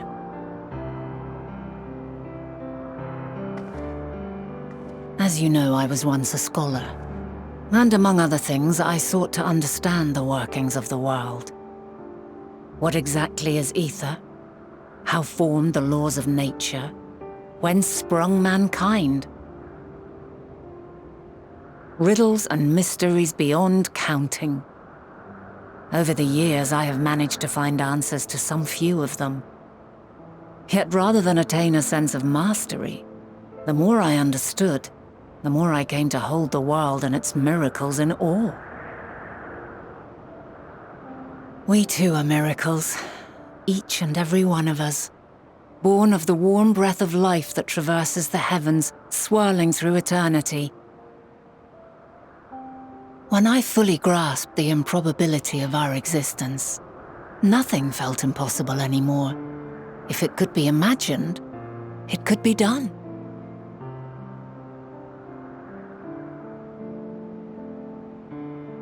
A passion swelled within me, an epiphany dispelling all preconceptions of what was natural and true, and a presence without, immense yet intimate, fate perhaps, holding us in its tender embrace. As reassuring as it was intimidating, how keenly aware I became of creation's fragility, built as it is upon precarious happenstance. I was overcome with an irrepressible urge to know the world more intimately, to hear its voice, feel its breath.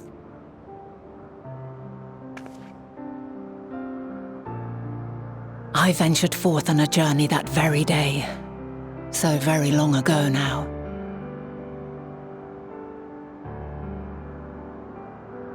Freed from presumption and prejudice, I saw the world through a newborn's eyes.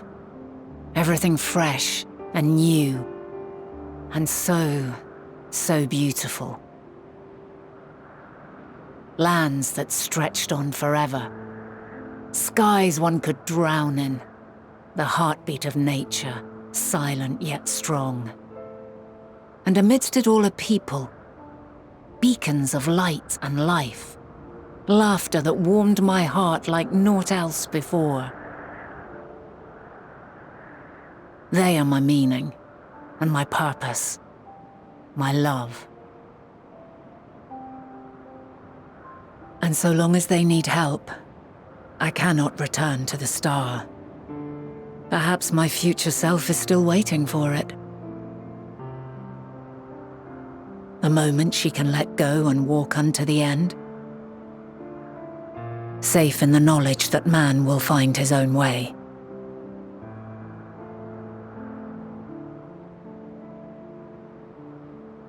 You, who are our future, tell me this. And tell me true. Has your journey been good? Has it been worthwhile?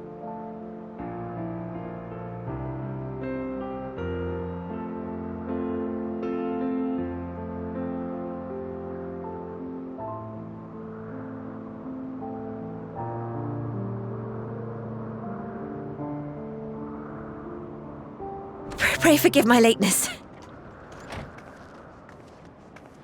My observation subject was rather irritable, and it took a while to settle it down. No need to apologize. Your work takes precedence. Besides, we had a pleasant conversation in the meantime. You're too kind. Now then, I'm told you wished to ask me some questions. Indeed. I've an interest in one of Hermes' creations. Meteion. You witnessed a host of them take flight, yes?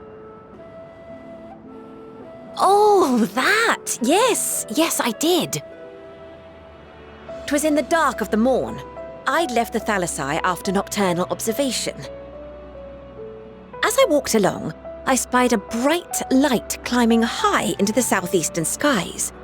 Then, in an instant, it was gone, like a shooting star, only rising rather than falling.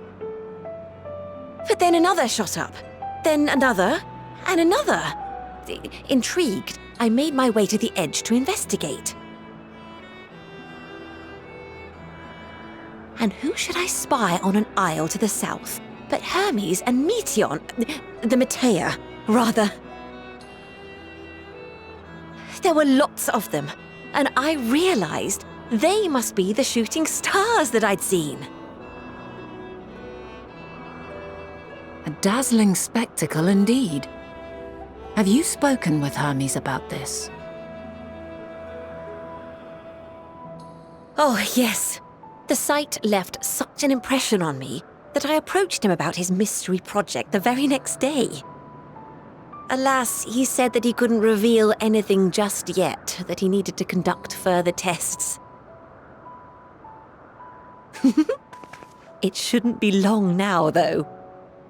He often returns to that isle, and I have a feeling he's nearing a breakthrough.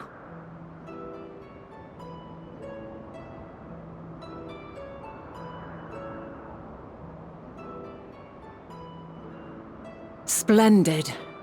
We are likewise eager for the details. Well, that is all we wish to ask. Thank you for taking the time to indulge our curiosity. You're very welcome. It's always a pleasure to speak with other inquisitive souls. Oh, and will you be descending now? If so, I shall link the doors for you. Please.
Let neither side hold back.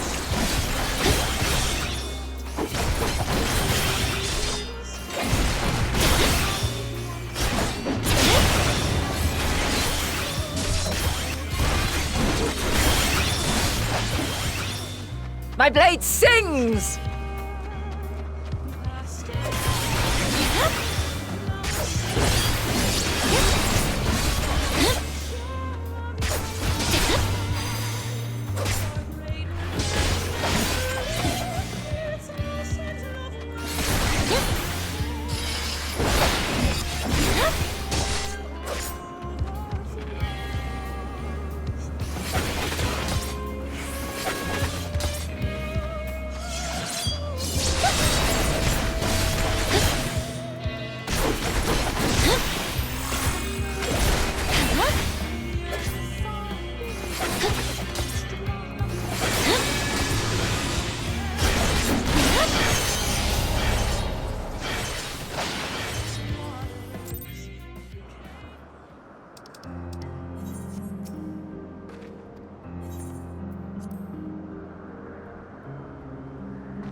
Let neither side hold back.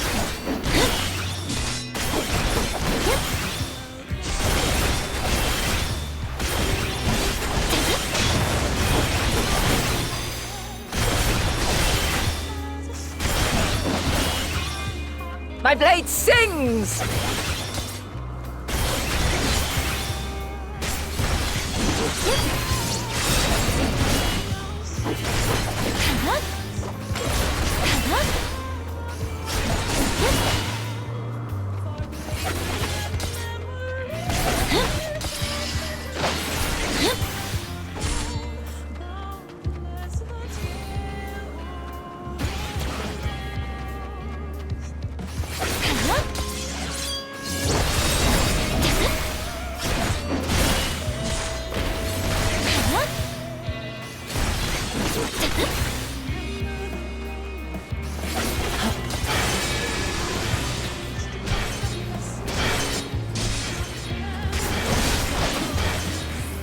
My blade sings!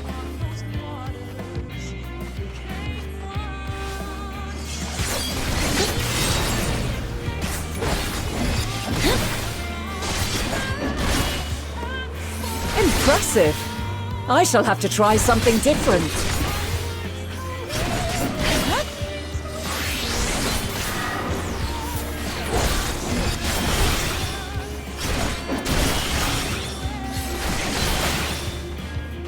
No quarter!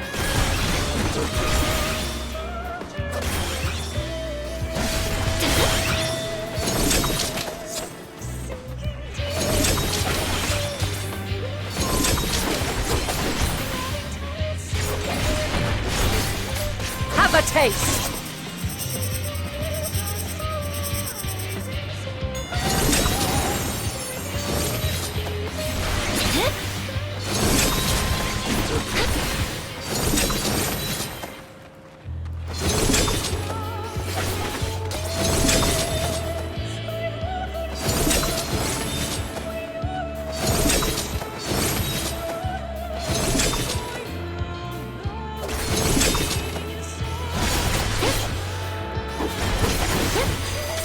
I see you won't be easily overcome, but neither will I.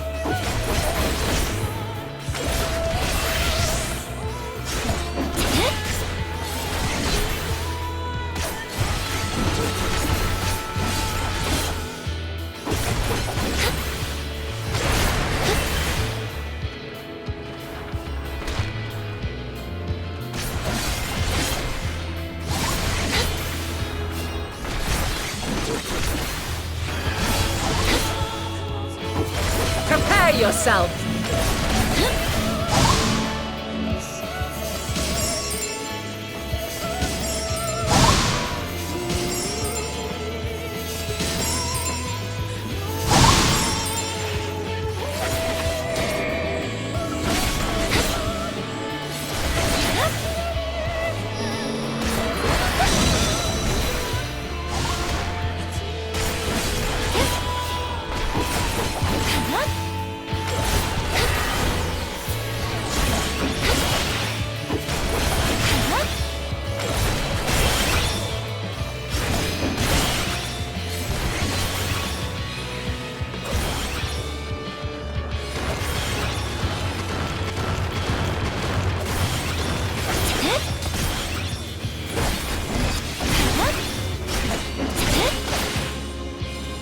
Very well.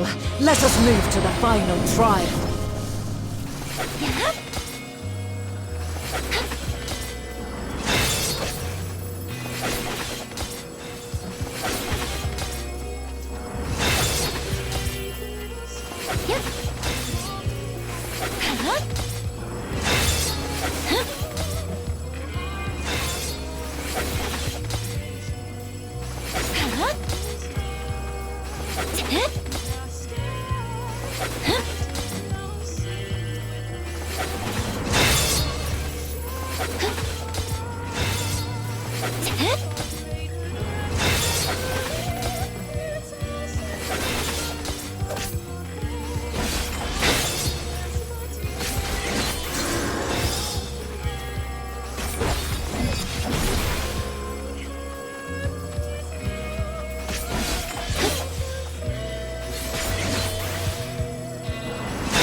Break your chains, shed your burdens, and show me your strength of will!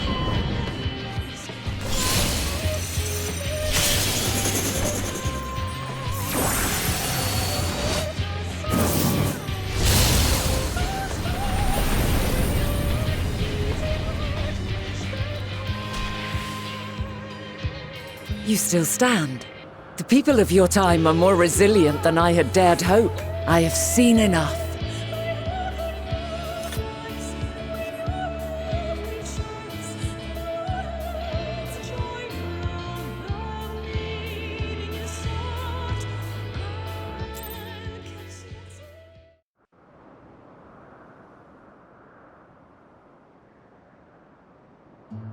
"'Twas my intent to finish it, but clearly I underestimated you.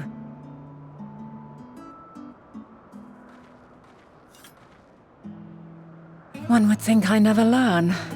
I made the same mistake with Azem when we first sparred. Despite being less than half my age, her strength was astounding. As is yours. 'Tis plain you have weathered considerable hardship. Far more even than your tales would suggest. It seems we have both learned much on our journeys.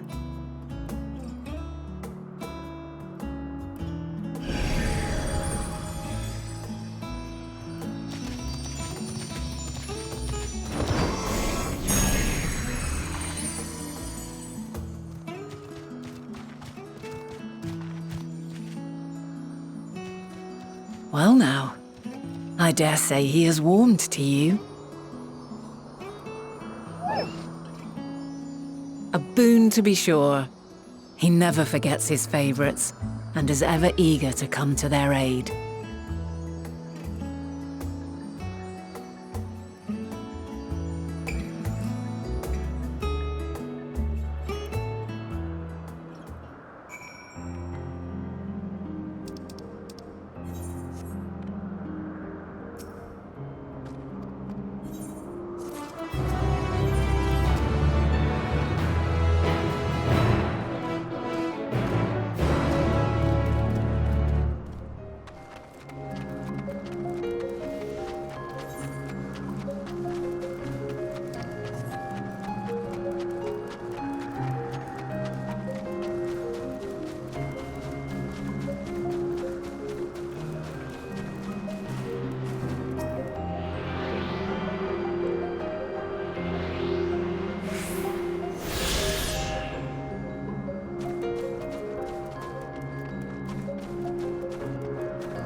Quite a small place, lacking even the most basic equipment.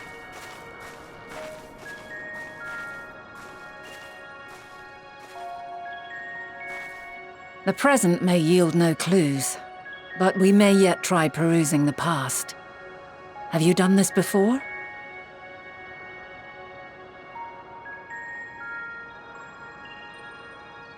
So you cannot control the power freely.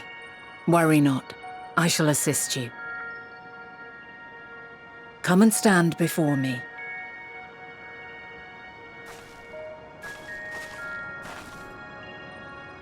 There are two ways to see the past.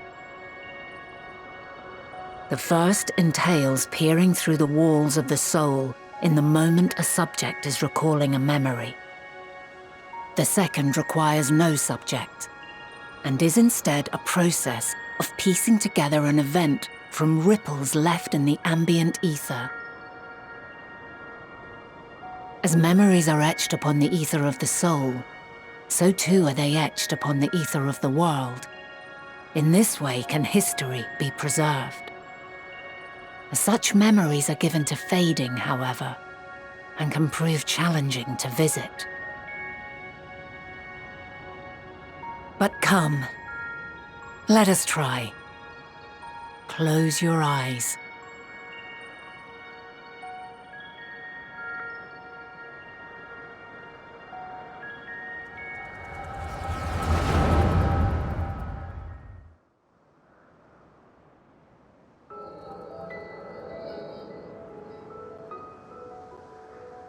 All units fully functional and proceeding on course towards their respective stars. Estimated time to completion of survey is 108 cycles. End of status report. Severing connection with shared consciousness.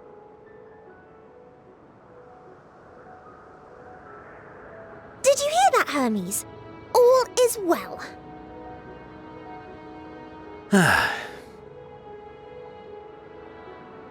Yes. Good tidings at long last. Every step of the way, I've been reminded how little we understand creation. How the universe defies imagination.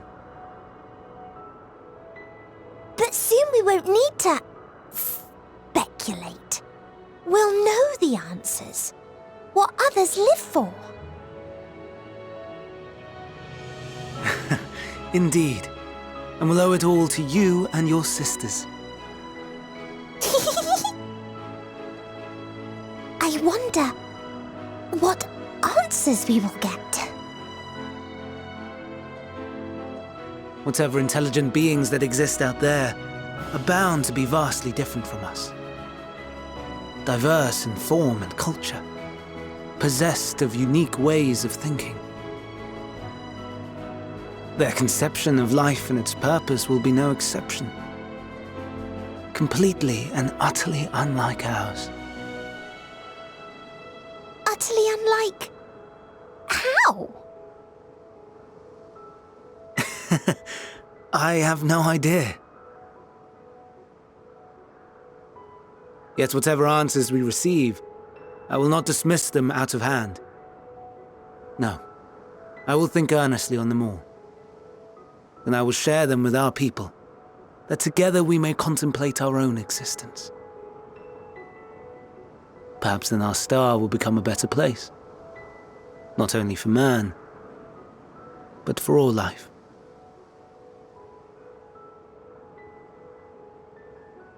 Meteon, though I gave you wings to soar the heavens, I did not teach you how to walk the earth. So loath was I to bind another living being. In the course of your long journey, you will learn from those you meet, learn to walk and run and so much more. And when you return, older and wiser, we will have a celebration to mark your homecoming and coming of age both. Will there be apples? Covered in syrup? And how are you supposed to eat them? Rather than food, perhaps...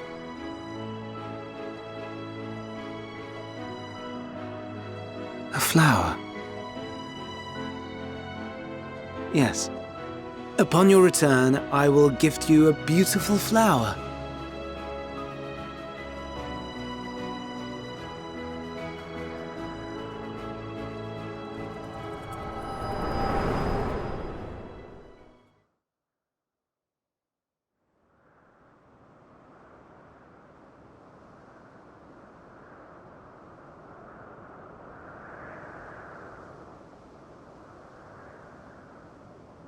So, what is your opinion?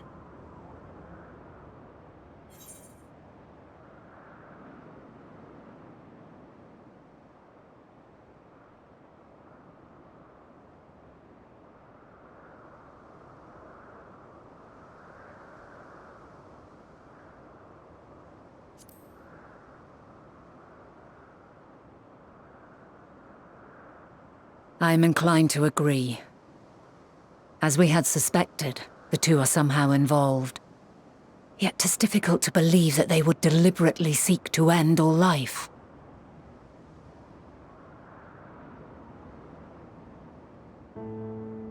In light of this, I propose that we reveal your tale to Hermes himself.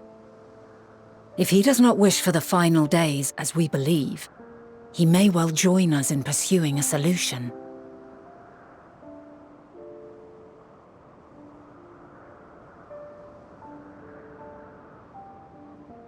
Then it is settled. Let us seek out our friend with all swiftness. 'Twould not do to let such a pure soul be blackened by tragedy.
My apologies for keeping you waiting.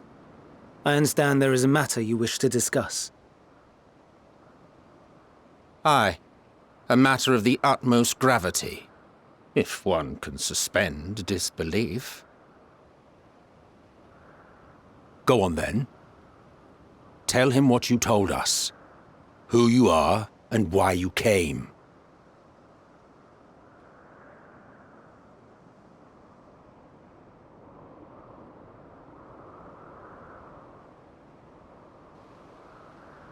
The final days.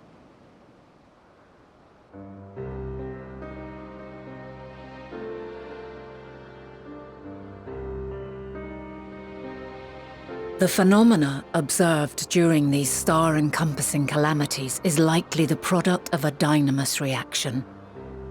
And none is more versed in the applications of this energy than you, Hermes. I must stress that we do not believe you would desire such destruction. We come not to lodge accusations, but to beg your wisdom. And so, distressing though the exercise may be, I ask that you share with us your opinion on the matter, on the assumption that our visitor's tale is true. Even you, Vana.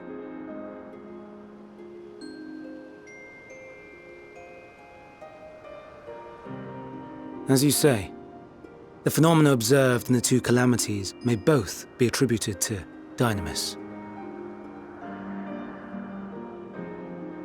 Of note is the difference in its effect. In the first final days, it warped creation magics. In the second, it warped the people themselves. The key variable, I suspect, is the etheric density of the men of each age. As you know, ether, in essence, negates dynamis. Harboring high concentrations of ether, we ancients cannot readily manipulate dynamis, nor be manipulated by it. Therefore, rather than ourselves, the calamity affected our magics. In contrast, having been sundered, the people of the future are composed of but a fraction of our ether. Thus are they susceptible to the influence of dynamis and its transformative potential. But that would explain only the mechanism, not the cause. Though perhaps...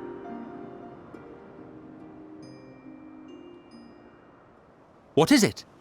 Even should it be a hypothesis, we would hear it.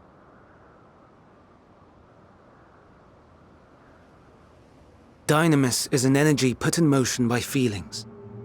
Feelings for which there must first exist a source. The source to which the victims must be attuned. One that harbors the selfsame negative emotions. Elsewise it could not be the agent of such extreme change. So it wasn't the stagnation of the celestial currents.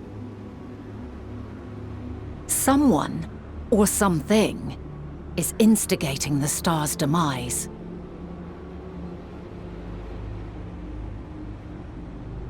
So, we've a villain on our hands after all. Any idea who or what it could be? The celestial currents comprise the outermost layer of the star's ether, encasing it like a protective sphere. According to your tale, it was where the currents were weakest that the phenomena first manifested. If the inciting factor came from without Aetheris, then its effects would first be seen in those locations.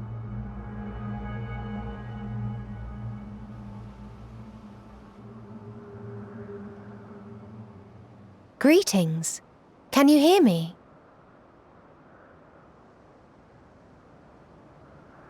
Do not be alarmed. I mean you no harm. I wish only to hear your words, share your feelings, know your thoughts. May we please be friends? Meteon. What is it? executing scheduled task, suspending individual self and connecting to shared consciousness. Connection established. Commencing status report.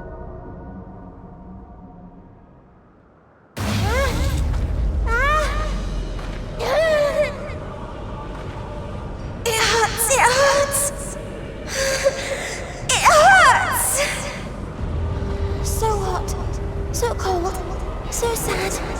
I don't understand. Make it stop. Please, make it stop. Steady, Meteion. Steady. So scared. So lonely. The pain. It's too much. Why? Why do we... They hurt. Hate. This is wrong. All wrong. She's gone? But how? She has altered her etheric density in order to blend in with her surroundings, an ability for avoiding confrontation. Most effective. Frustratingly so. I can't see her either. Not even a trace. Stay away. Please. This is wrong. My mistake. So please. Are you all right?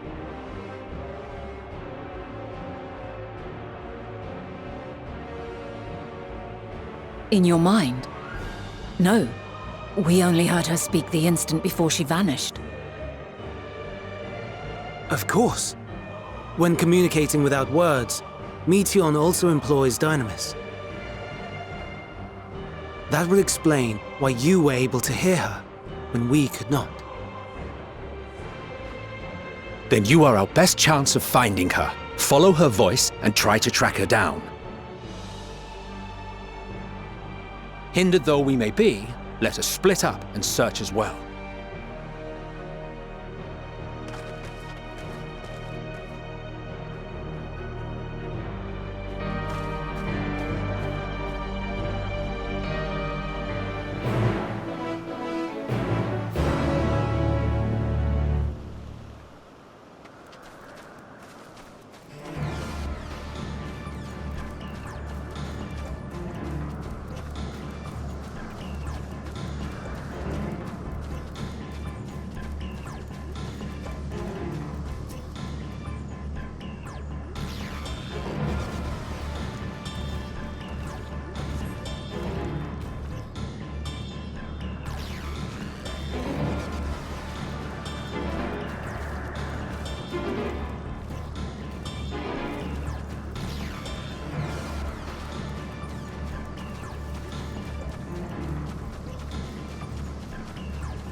Aha! Give chase! We shall herd her into the shelter.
Please, Mission. We must speak.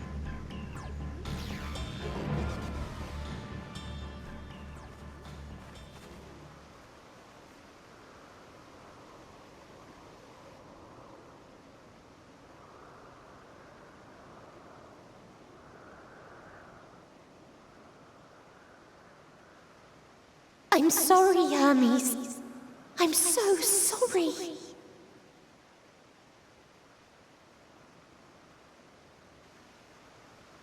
If someone can hear these words, then please.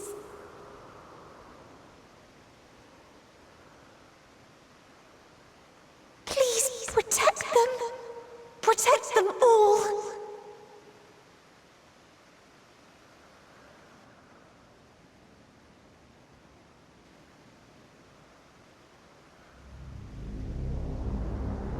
Individual self-suspended. Connection with shared consciousness stable. Our survey is complete. We shall now report our findings.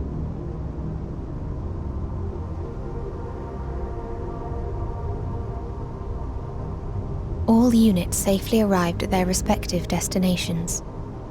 Seeking answers to Hermes' question, we attempted to make contact with the intelligent denizens of each star. Results are as follows, in order of numerical code. Enna. Traces of civilization found. Structures believed to have served as domiciles. No extant life forms detected. Dio. Ruined remnants of buildings scattered across star, surface of which is encased in ice. Presence of life could not be verified. Tria. Evidence of large population centers, akin to cities recovered. No extant life forms found, only their lingering essence. Tessera.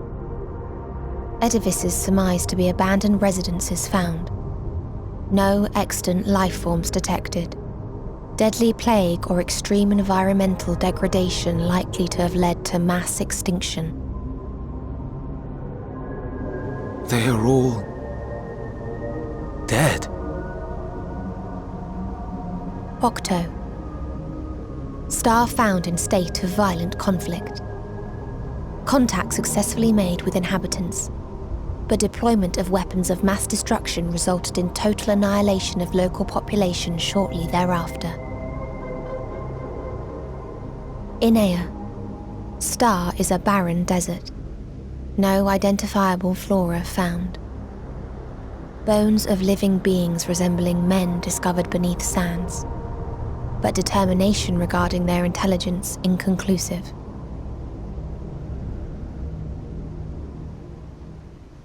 Remind me, Hermes, what exactly was the question you entrusted to Meteon? I tasked her with asking what others live for, what gives their lives meaning. Did you consider what may happen if the premise of the question is flawed? To be able to answer it, one must be living and desire to continue doing so. But if Meteion finds no living beings in the course of her journey, or none who desire to live, what then?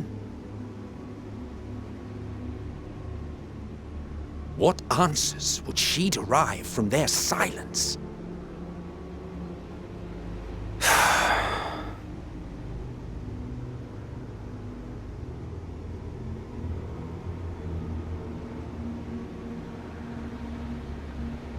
Meteion, enough! Suspend your mission and return hither at once. Decapente. Local civilization once flourished under auspices of higher power. Said power later laid waste to civilization in fit of rage. Upon revealing this to me, entity elected to self-terminate in lieu of providing answer to question. No other intelligent life forms found. Turning a deaf ear, are we? We are taking Meteion back to Amarot. As I understand, we will need her if we are to bring back all of her sisters. Yes.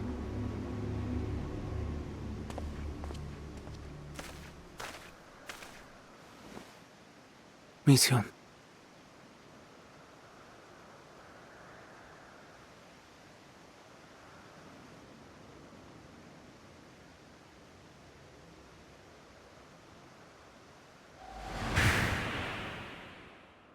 It isn't right, is it?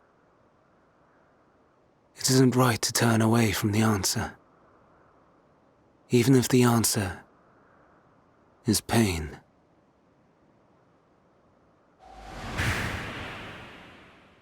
Even if we aberrations must scream ourselves hoarse to be heard.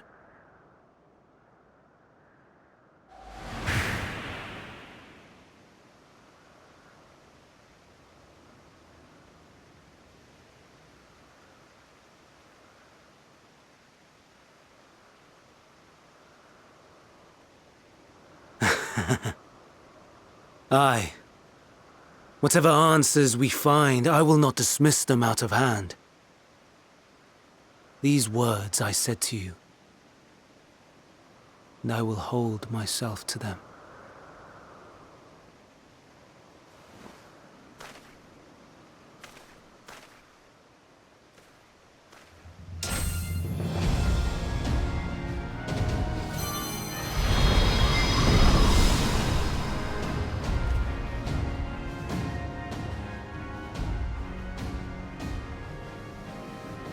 What is the meaning of this?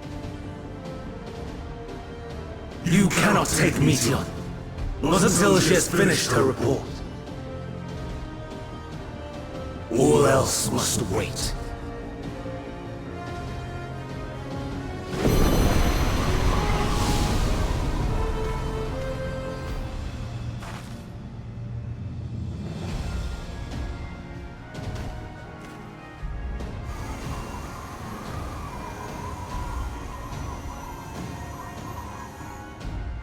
You fool!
back, else I might be forced to.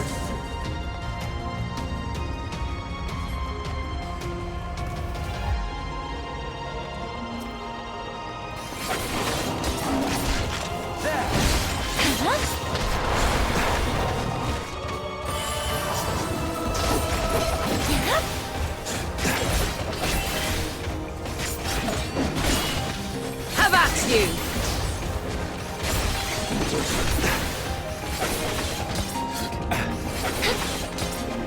Fall!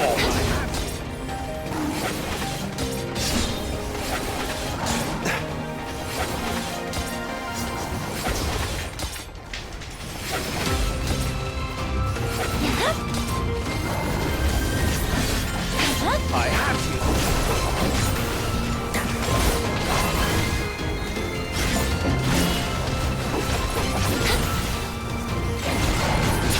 You're mine.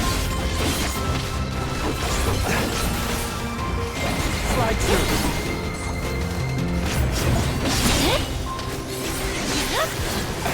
This may sting.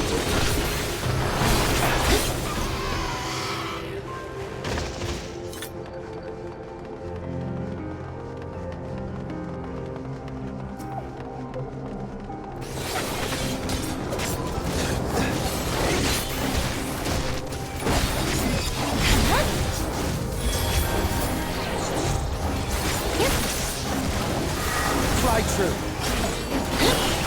This may sting. Have a taste!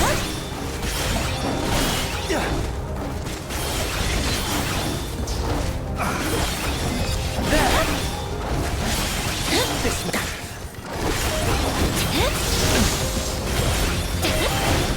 I have you! This may sting. I have you!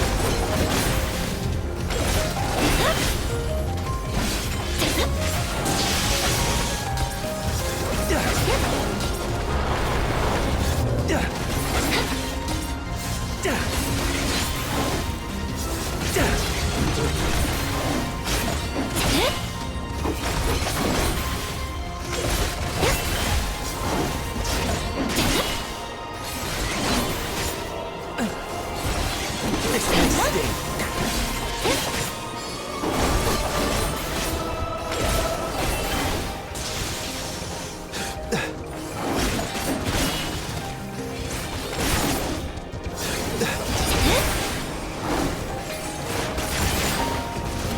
I see you opening.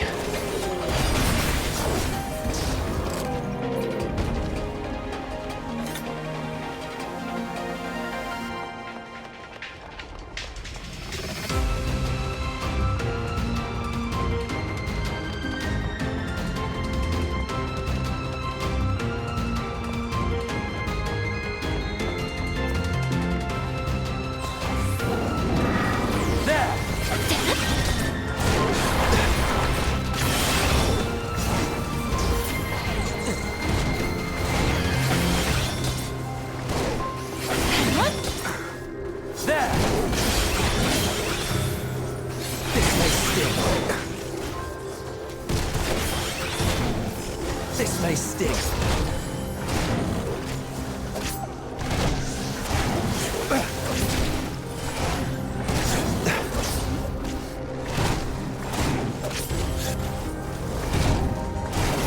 I have you.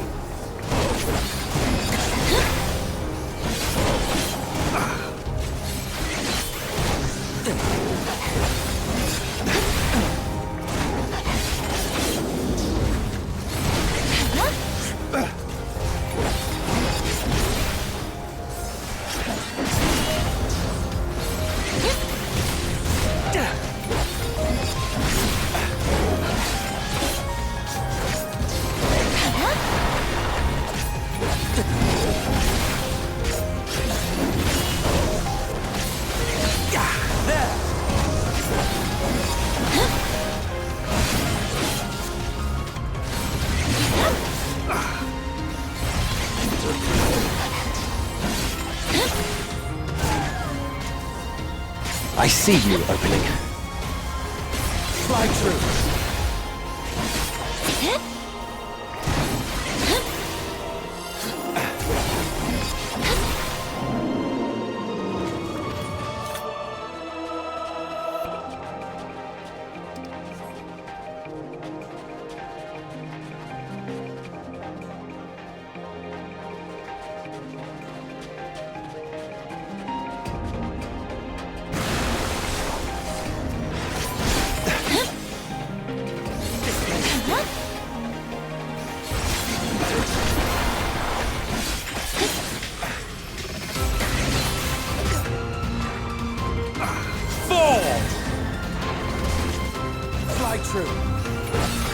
I see you opening. Have at you! Fly true.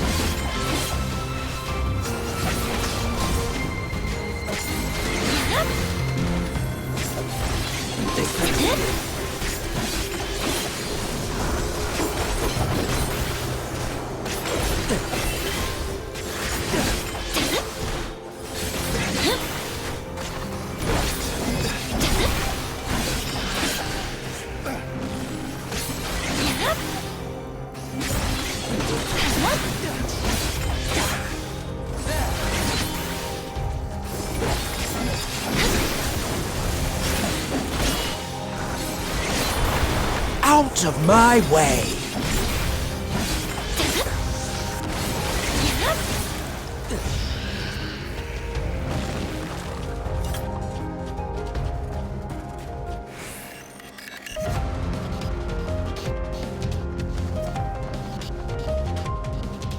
Begone! This may sting. I see you opening.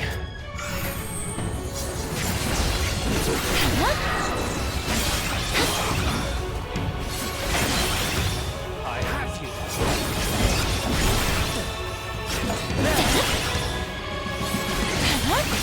Fly true.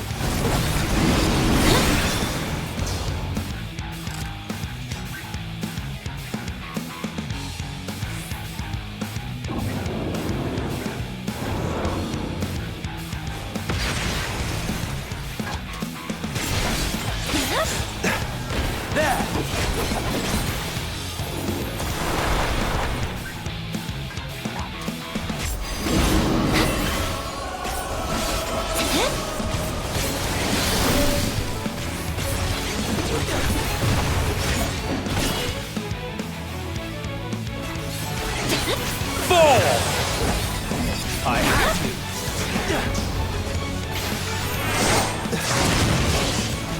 Fall!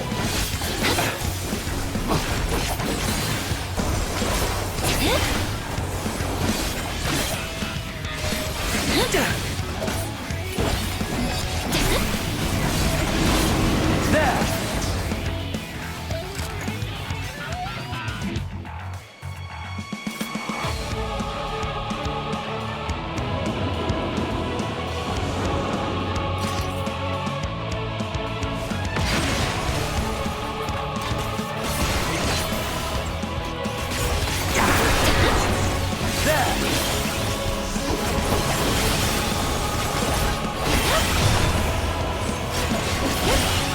This may sting.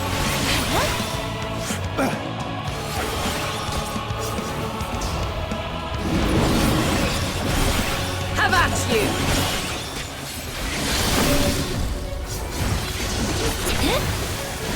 This may sting.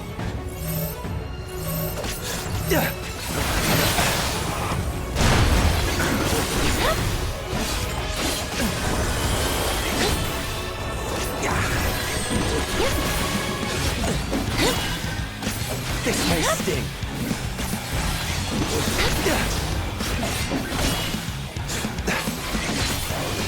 This may sting.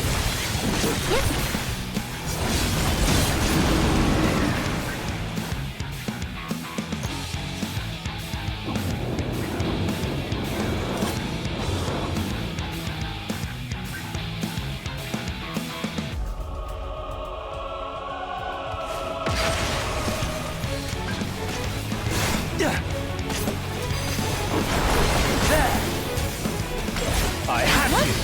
This may sting.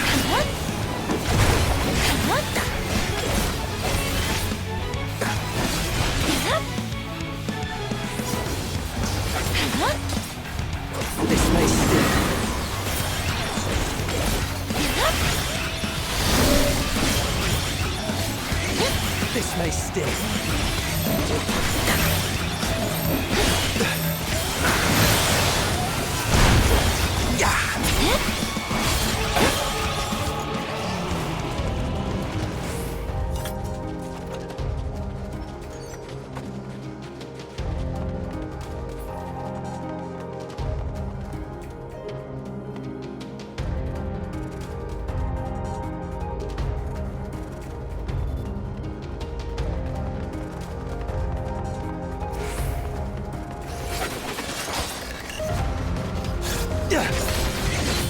I see you opening.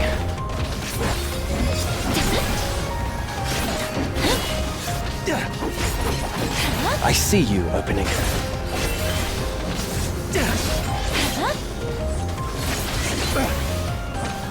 Have a taste! 4!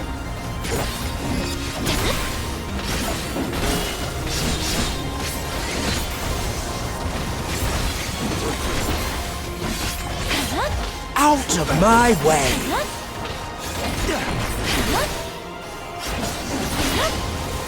4! This may sting.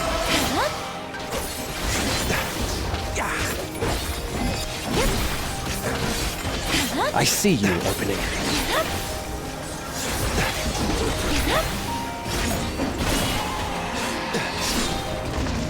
Have a taste!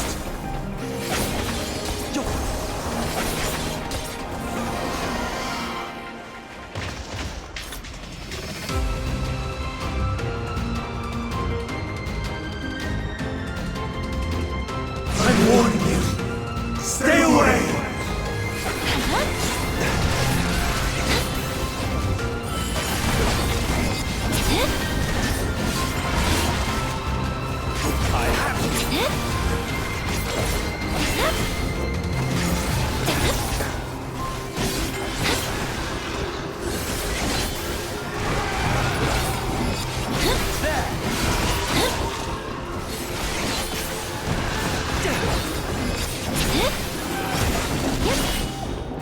I'm not entirely useless.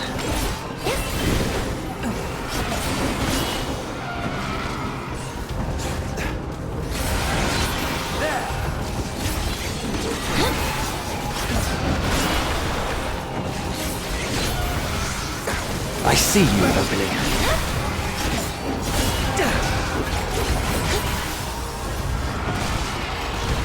This may sting.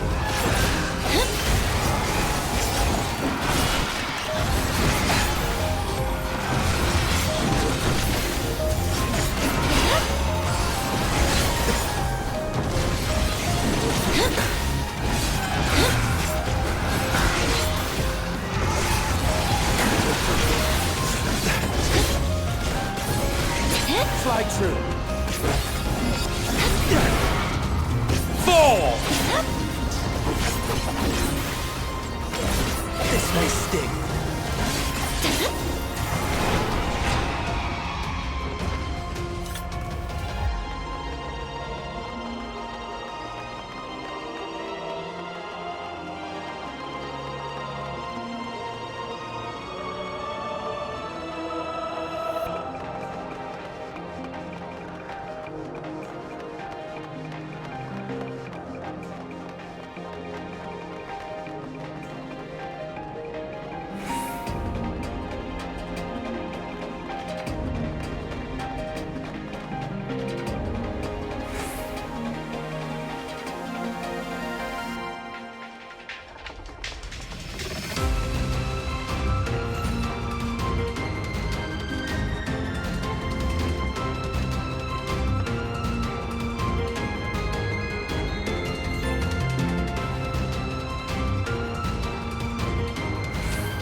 I'm not entirely useless. I have you.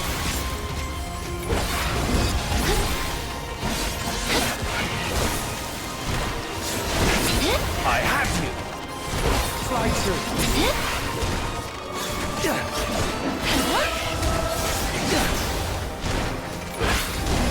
Fly through. There. Have at you!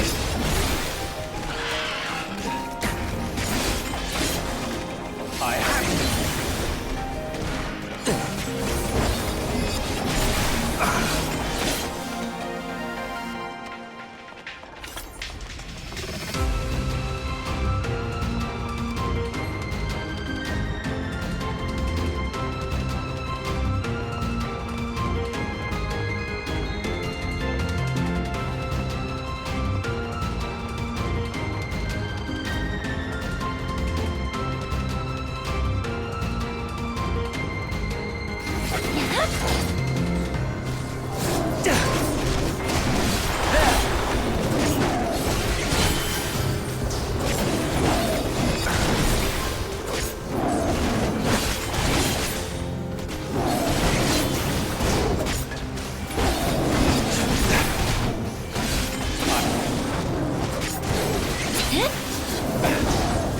Have at you!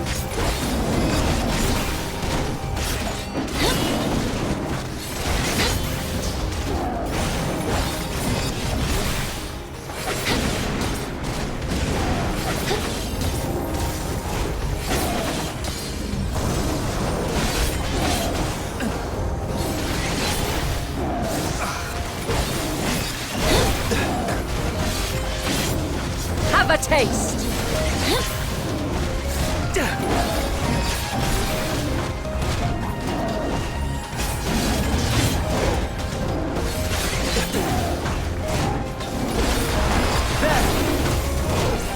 Have a taste!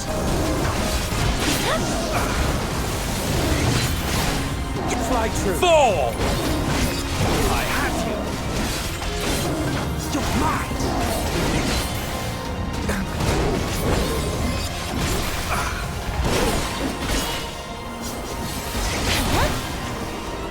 This may sting.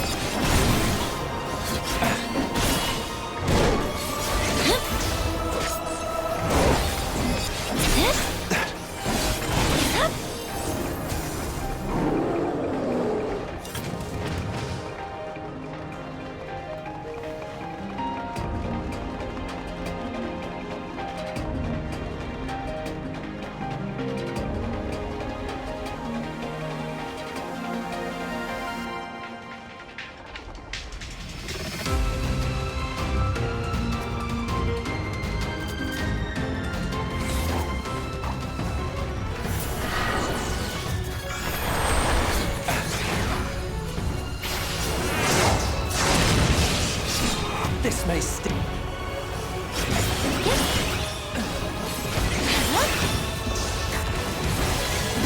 This may sting.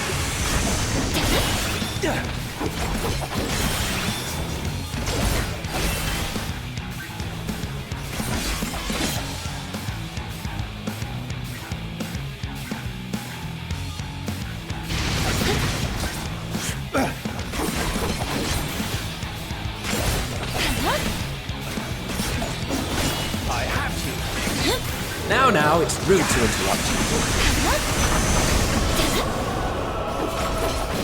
You're mine!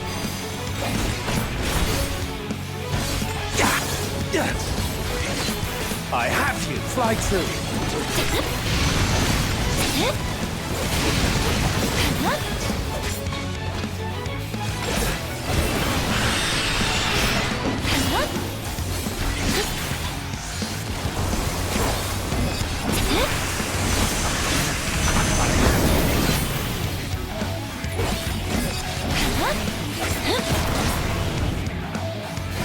I have you. There.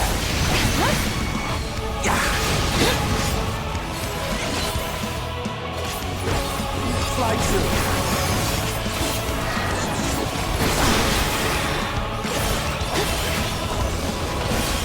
Out of my way!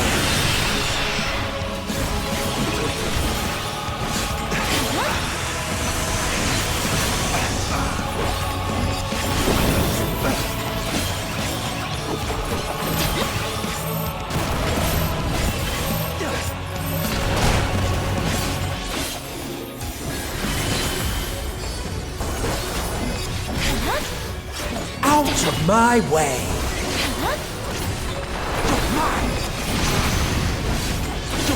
Fall! Fall!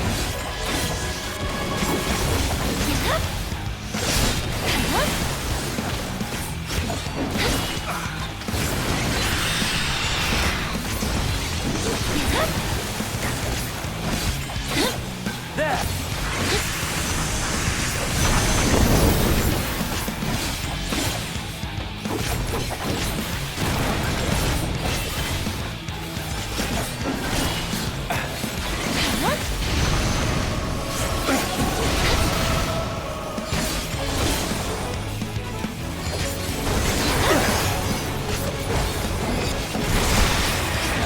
This may sting.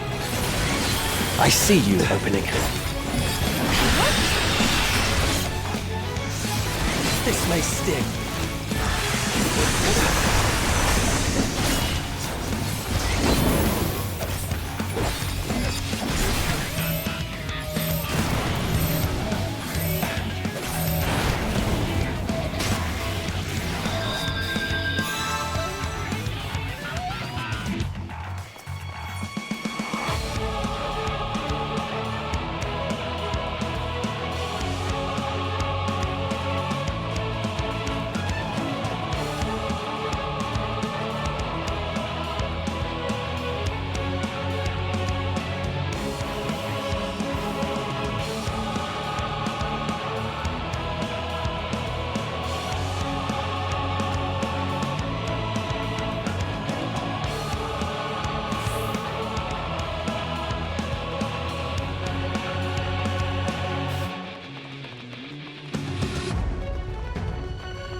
Now it's rude to interrupt you.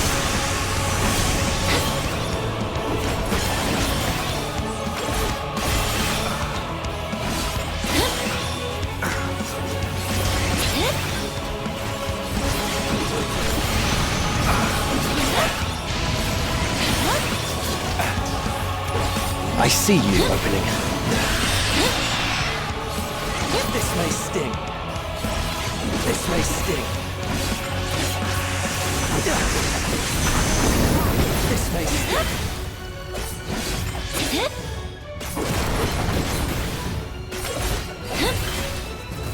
Now, it's rude to interrupt.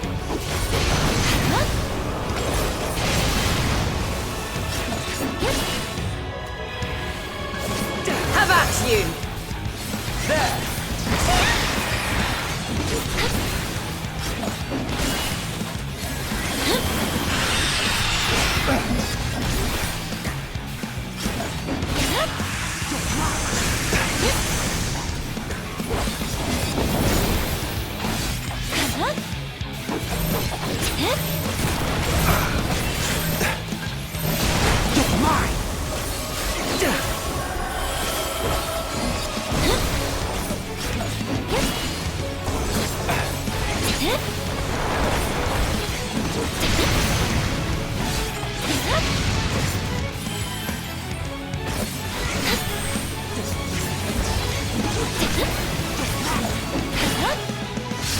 This may sting.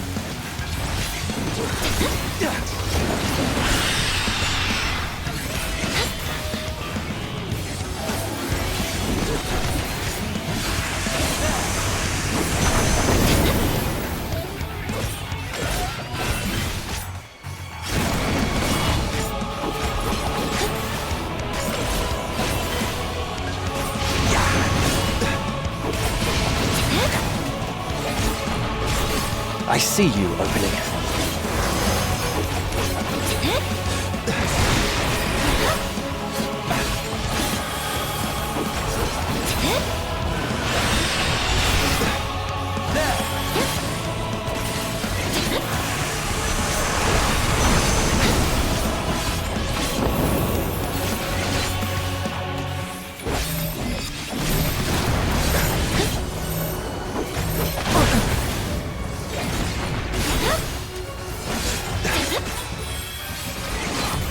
Fly true.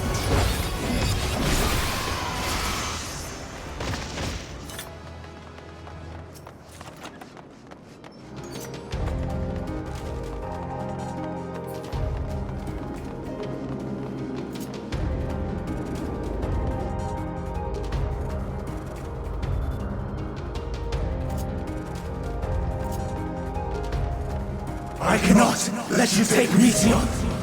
Not yet. Fly true.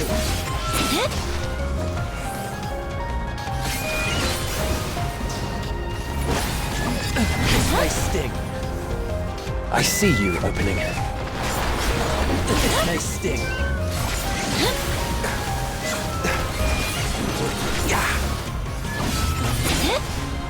There.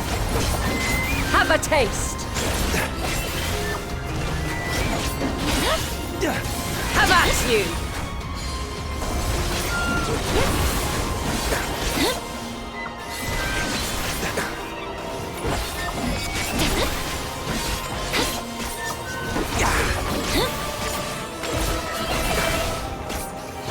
Fly true.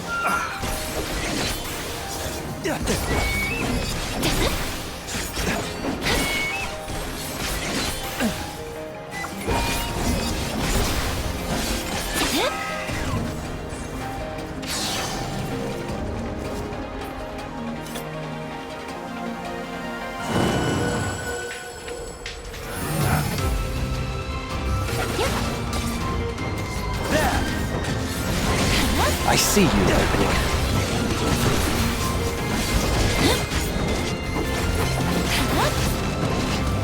This may sting.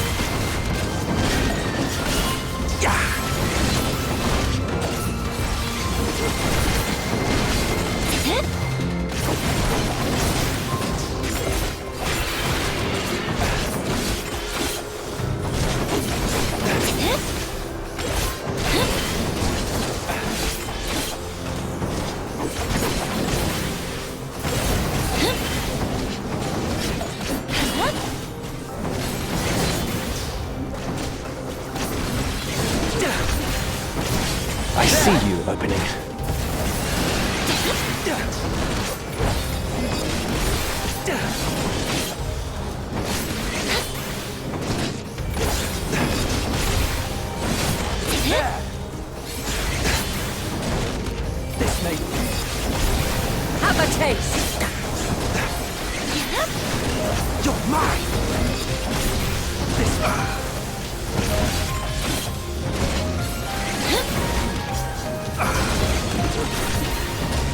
You're mine!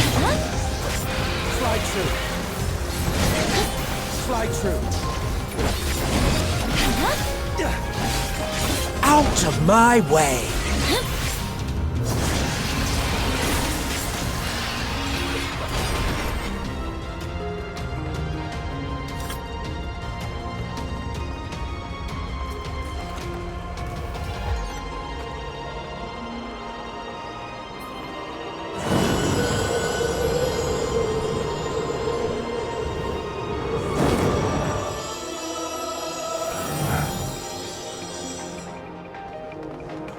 I must hear their answers before they're expunged from existence.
Fall!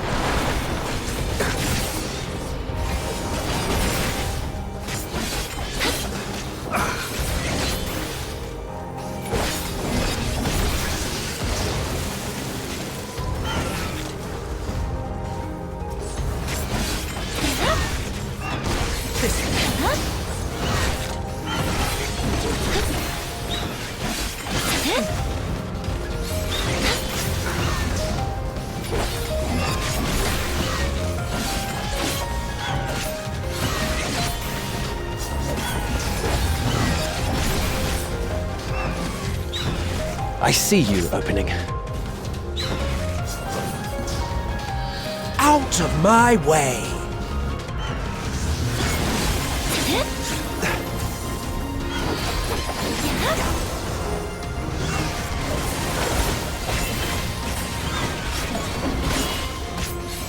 I see you opening. This may sting.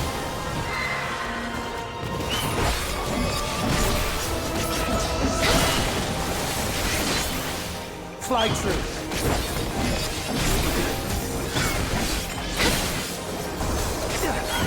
I have you.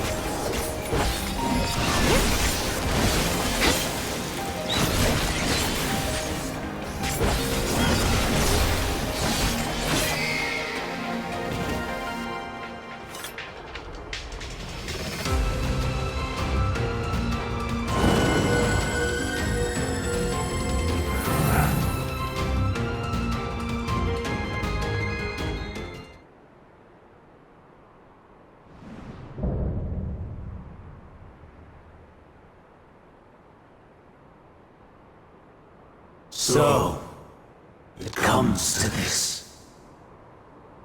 I have no wish to fight, but this time, I cannot yield.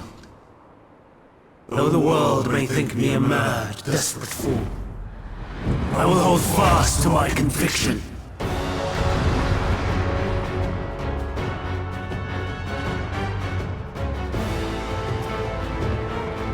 I will have the time and tranquility I require. Lust and gale, gather to me! Have at you! I see you opening. Ancient brand, unleash your power!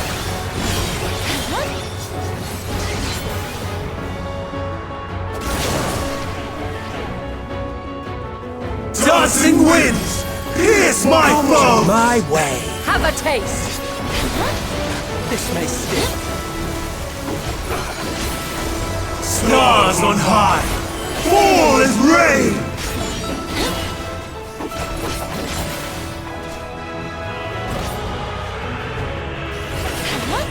I see you opening.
I will have the time and tranquility I require. Gust and gale, gather to me!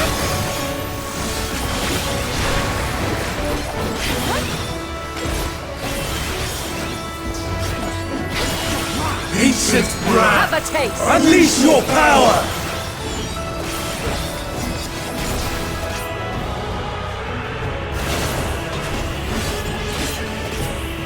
Dancing winds, pierce my foe! Fly true. Stars on high, fall as rain!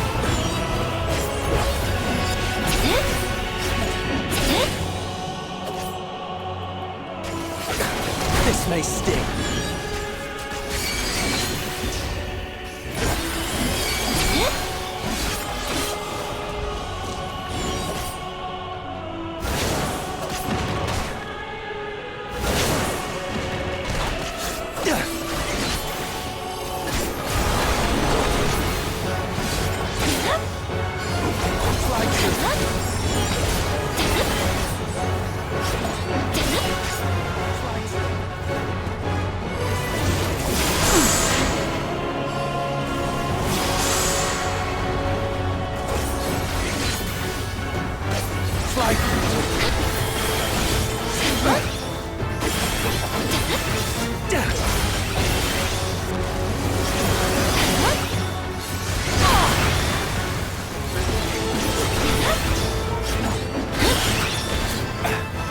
Streams of ether! Surge as one! I'm not entirely My useless. way.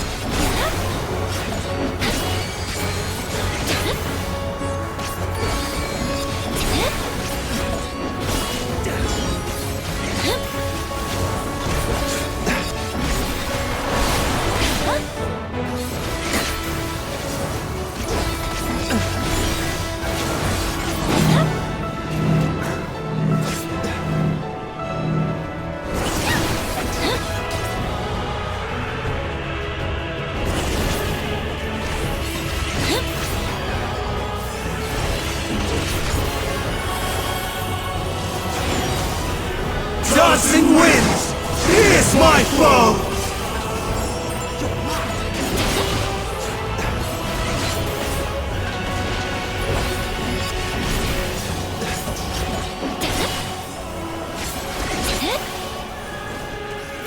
Fly true.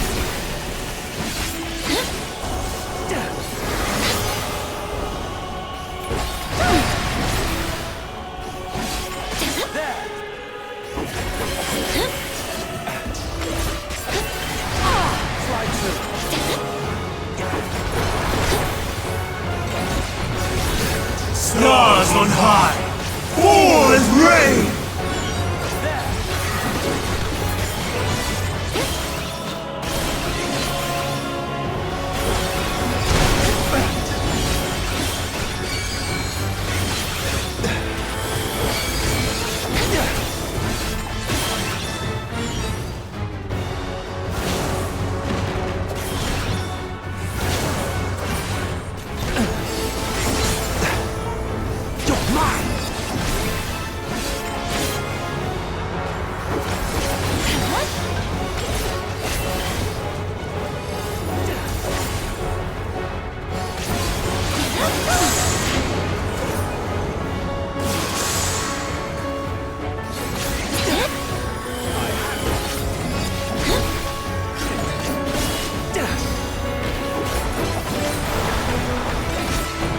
Even when transformed, but I am not finished yet. Out of my way! Streams of ether, surge as one!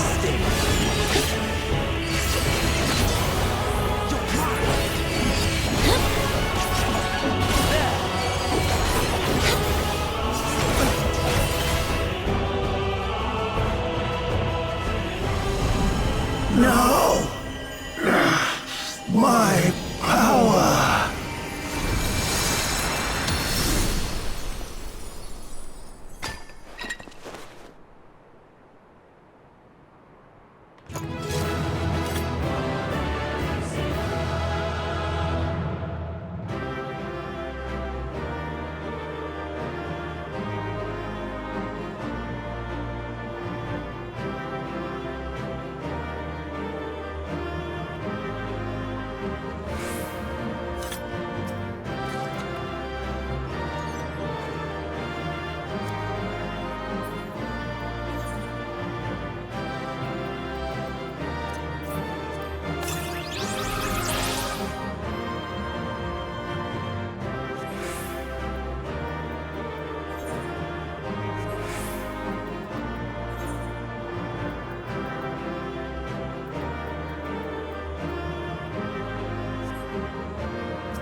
It's over, Hermes.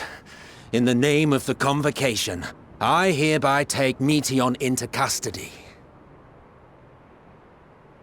And setting aside the matter of your nomination, you will come with us too. We require your knowledge to assess and resolve the situation.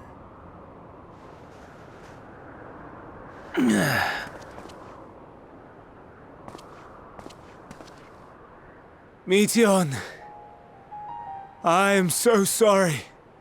Would that I could have listened to your report in full. Reflected upon its meaning and conveyed it to others. That they might reconsider their chosen course. But I have failed. And that wish will never be realized. However, ere our fates become the province of others, I bid you tell me just one thing. Was there happiness in those distant stars? Was there a reason for living?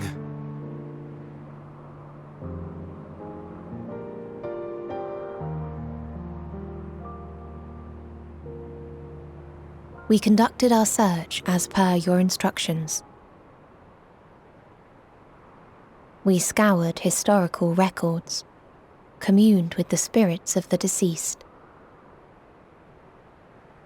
heard the final testaments of the dying, welcomed their shadowed hearts into our own.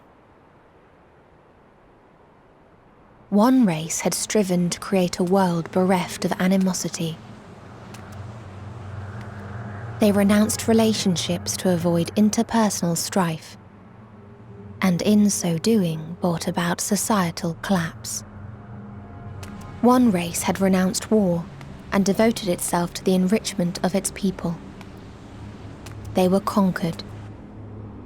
Though they destroyed the enemy in reprisal, they could not regain their former glory. One race had concluded that finite time was the root of all woes. Aspiring to shatter its shackles, they went in search of infinity. They discovered nothing is infinite, and that neither time or death can be cheated. Disillusioned, they gave up on the future and themselves. One race had discarded all things that gave rise to sorrow, hoping to have only joy. They found joy lost its savour in the absence of sorrow, and lost their will to live. Though worlds apart, these peoples shared a belief. The belief that they had tried their best. That they had tried to fulfill their potential with every step and success.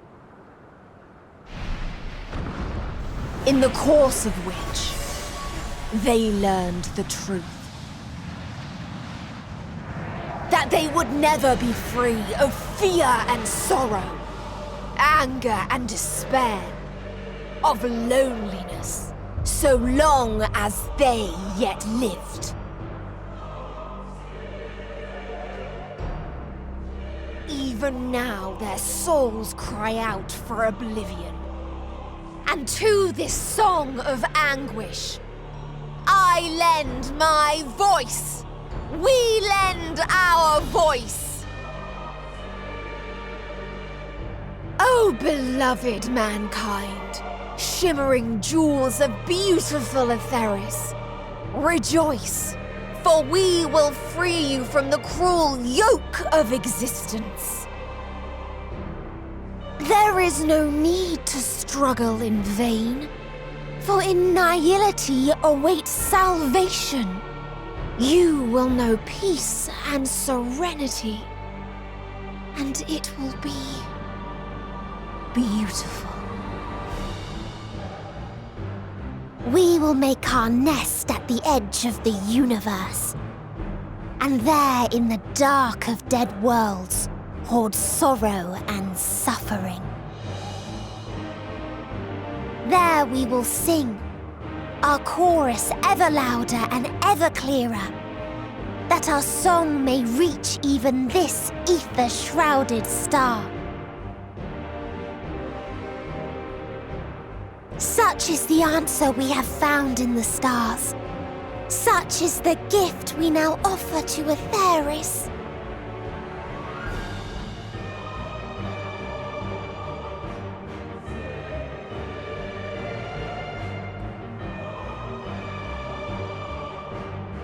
Who are you to decide our fate? To decree we live or die?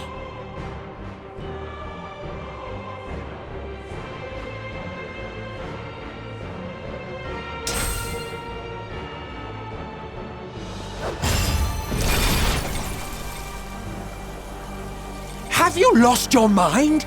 You heard what she said. She means to destroy us all, yet you'd still take her side?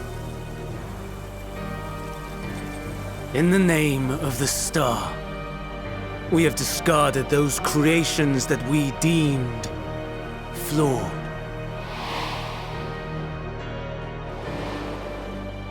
If we ourselves are flawed, does it not stand to reason that we too should be discarded? That is sophistry, and you know it! Perhaps it is. Perhaps I am wrong. But who is to say that you are right?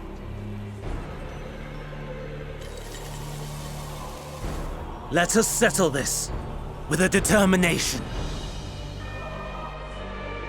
In my authority as Chief Overseer of Elpis, I will make a judgment on man's fitness to exist.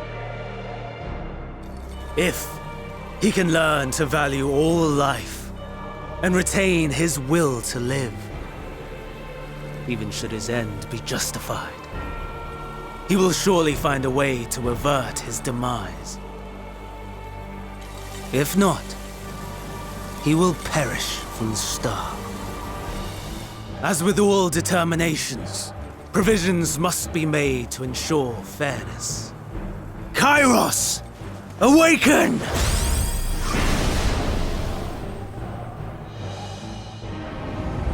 Memory reconfiguration system Kairos activated. Awaiting instruction. Command, universal memory alteration. Target area, Catesis Hyperborea. Starting point. Arrival of Emmet Selk of the Convocation at Propylion. Endpoint. The present.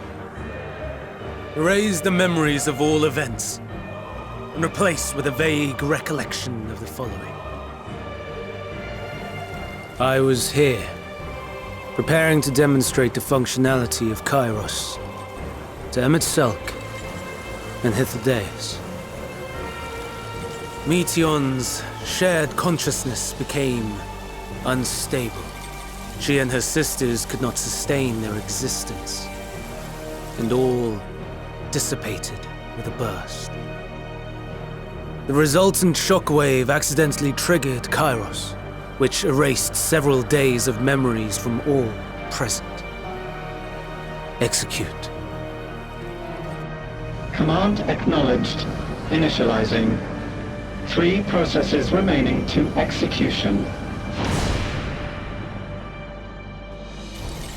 Bravo. I dare say one would be hard-pressed to make it fairer. Everything that you told us, everything that has happened, the fact we've even met, it will all be gone.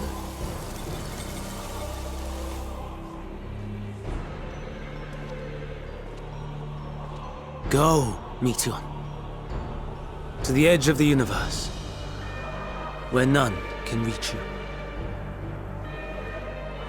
Hermes, won't you come with me? If you were to shed your flesh, I should be able to carry you.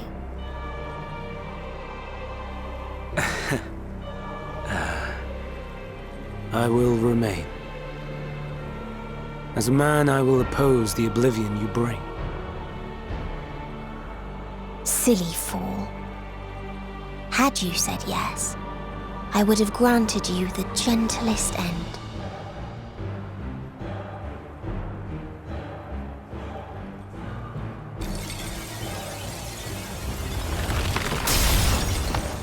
This ends here!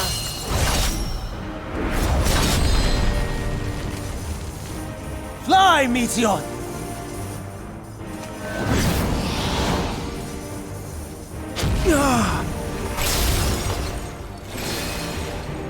That is far enough, Hermes! Argos, to me!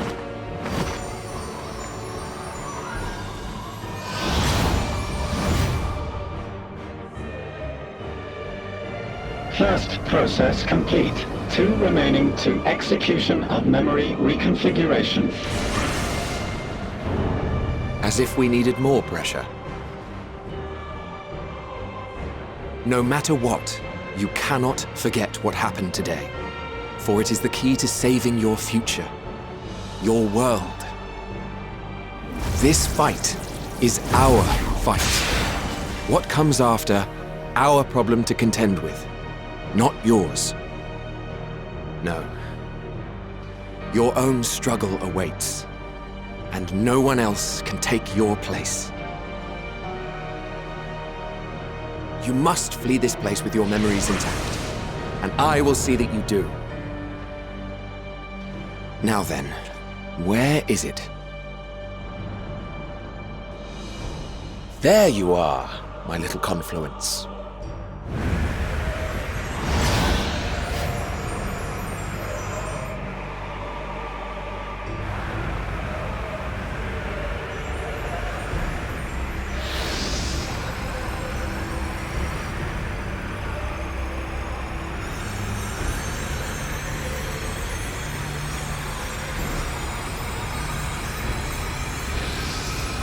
Almost!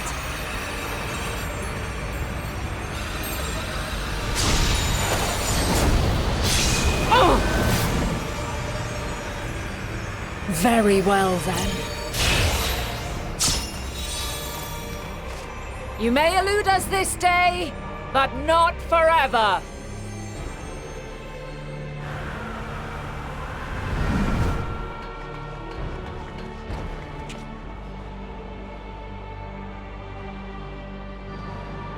Meteon's gotten away. Second process complete. One remaining to execution. Ugh. No time for brooding. Listen well. Beyond lies a spatial confluence that connects the interior sections of this building. I will destroy the confluence and force open a way outside. When I do, you must jump through.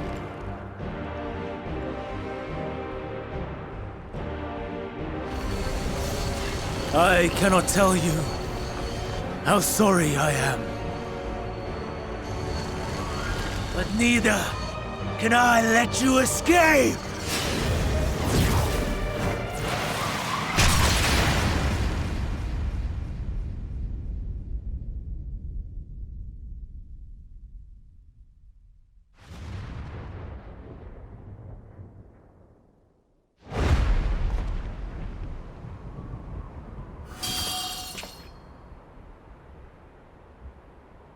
Too brave by half.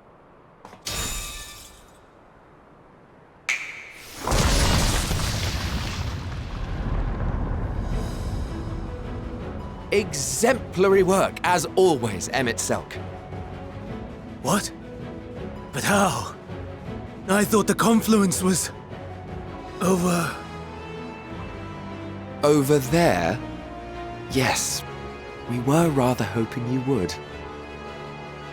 It was never anywhere but where it is now. The instant those two began making their way towards nothing, 'twas clear the plan was a diversion. I'm quite incapable of destroying a confluence, I must confess. A gambit brazen beyond words. Though we've grown accustomed to reckless improvision due to the antics of an incorrigible associate. Though, in the case of certain present company, incorrigible is an understatement. Honestly, I'm beginning to suspect it's a requirement for every Azen.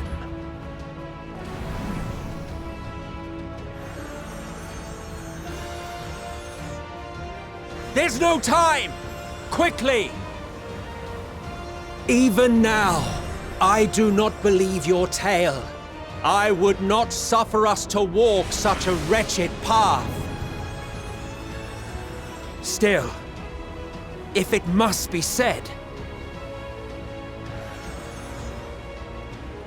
do not squander it, the legacy I leave you.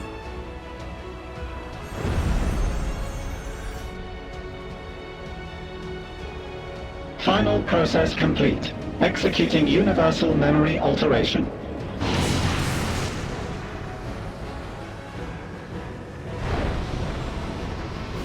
Go, Argos!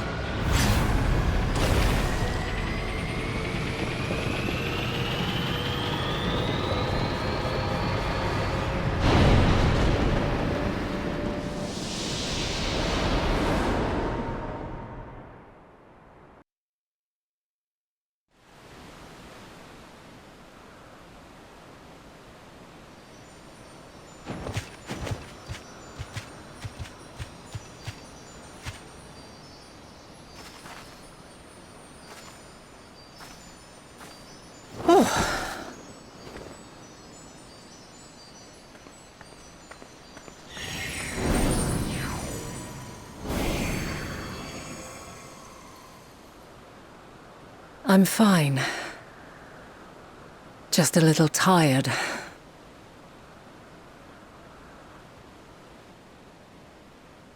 Can it be true? Are we the only ones left who see beauty in the world? In life? Are the stars above no more than husks of fallen civilizations?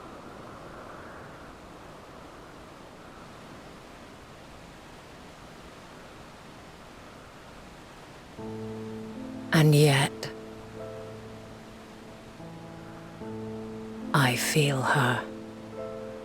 Though she is unimaginably distant, I feel Meteion's presence, and the place where to we must go. Ere she made good her escape, I placed an enchantment upon her, one which allows us to follow her trail. She has already left the outermost bounds of Aetheris, and continues on her way. Given the vastness of the universe, it will still be no easy feat to track her down. But thanks to Emet-Selch and Hythlodaeus, all is not lost. We remember. So long as we remember, our fates remain ours to shape.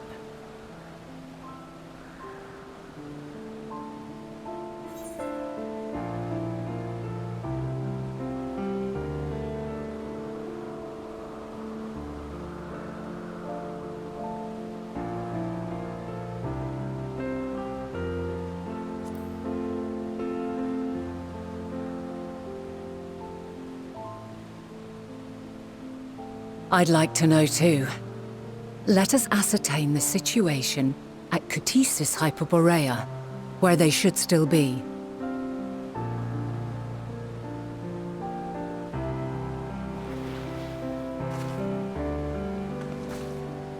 Given the likely state of their memories, however, it would be imprudent for us to approach them directly. In which case...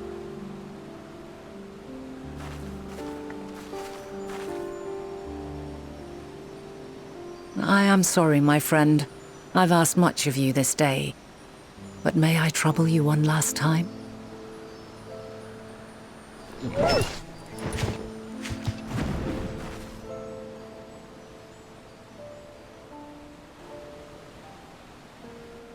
Argos will investigate in our stead. We will share in his consciousness and see and hear as if we were with him. Now, close your eyes and open your mind.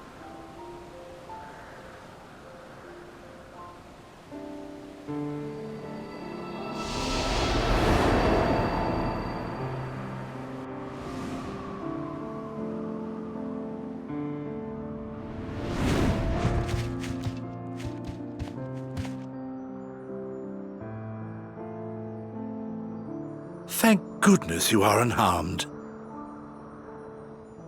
Unharmed? There is a gaping hole in my memories. I can scarcely remember arriving here in Elpis.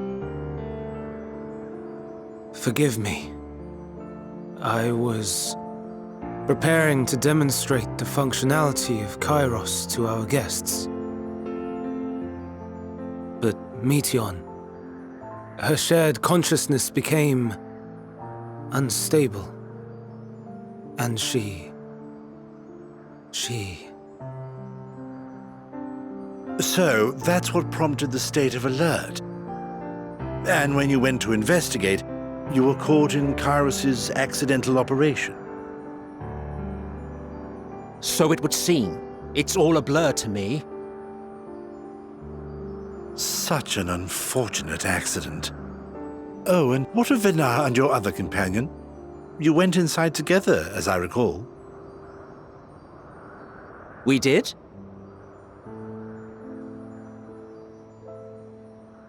If Venar was with us, I have no recollection of it. But that there is her familiar, is it not? The fellow seems happy enough, so I think it's safe to assume his mistress is well.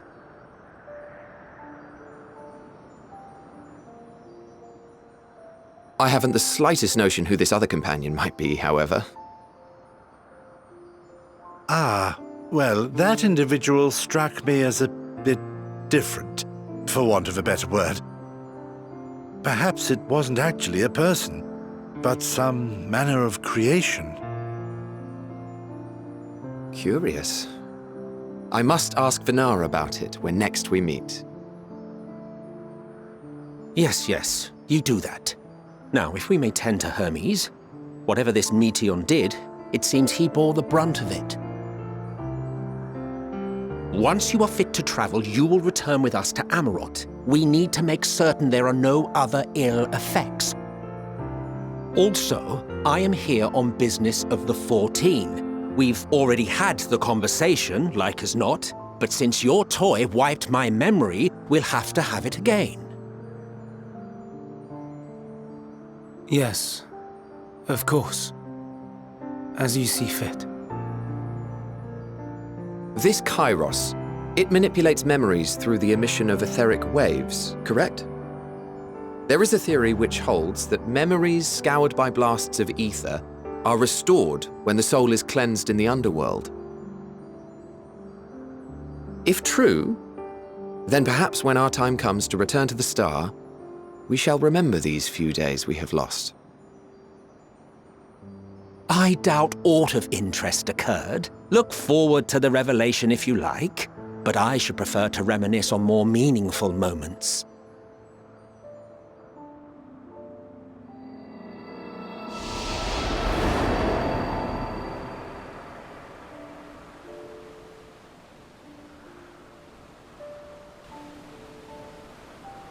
Let us rest, if only for a while.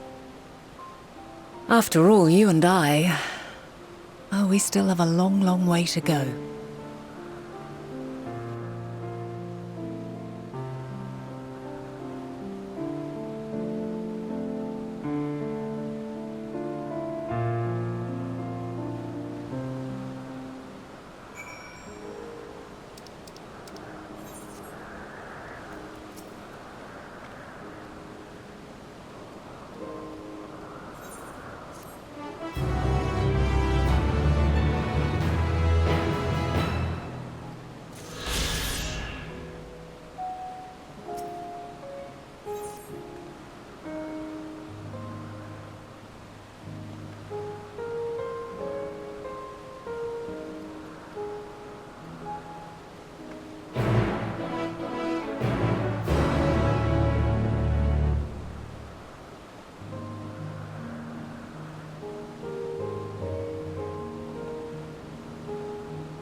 So, it is within. The portal that brought you hither, and will take you home.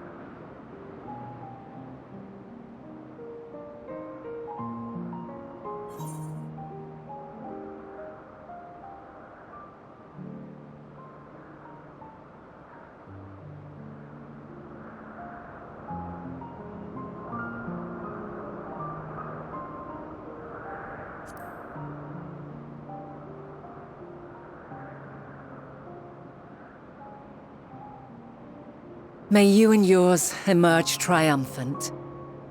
Make use of the knowledge you have gained, that your days in Elpis and our friend's sacrifice be not in vain. With Meteion free to pursue her designs, 'tis only a matter of time until the final days are upon us. We must be ready. From fortifying our defenses to securing our escape, there is much to be done. In spite of this, we cannot allow the report that set this calamity in motion to become common knowledge. Were the masses to learn the fates of the other stars, I fear the situation would spiral out of our control. I must carefully consider who can be trusted and bring them into the fold.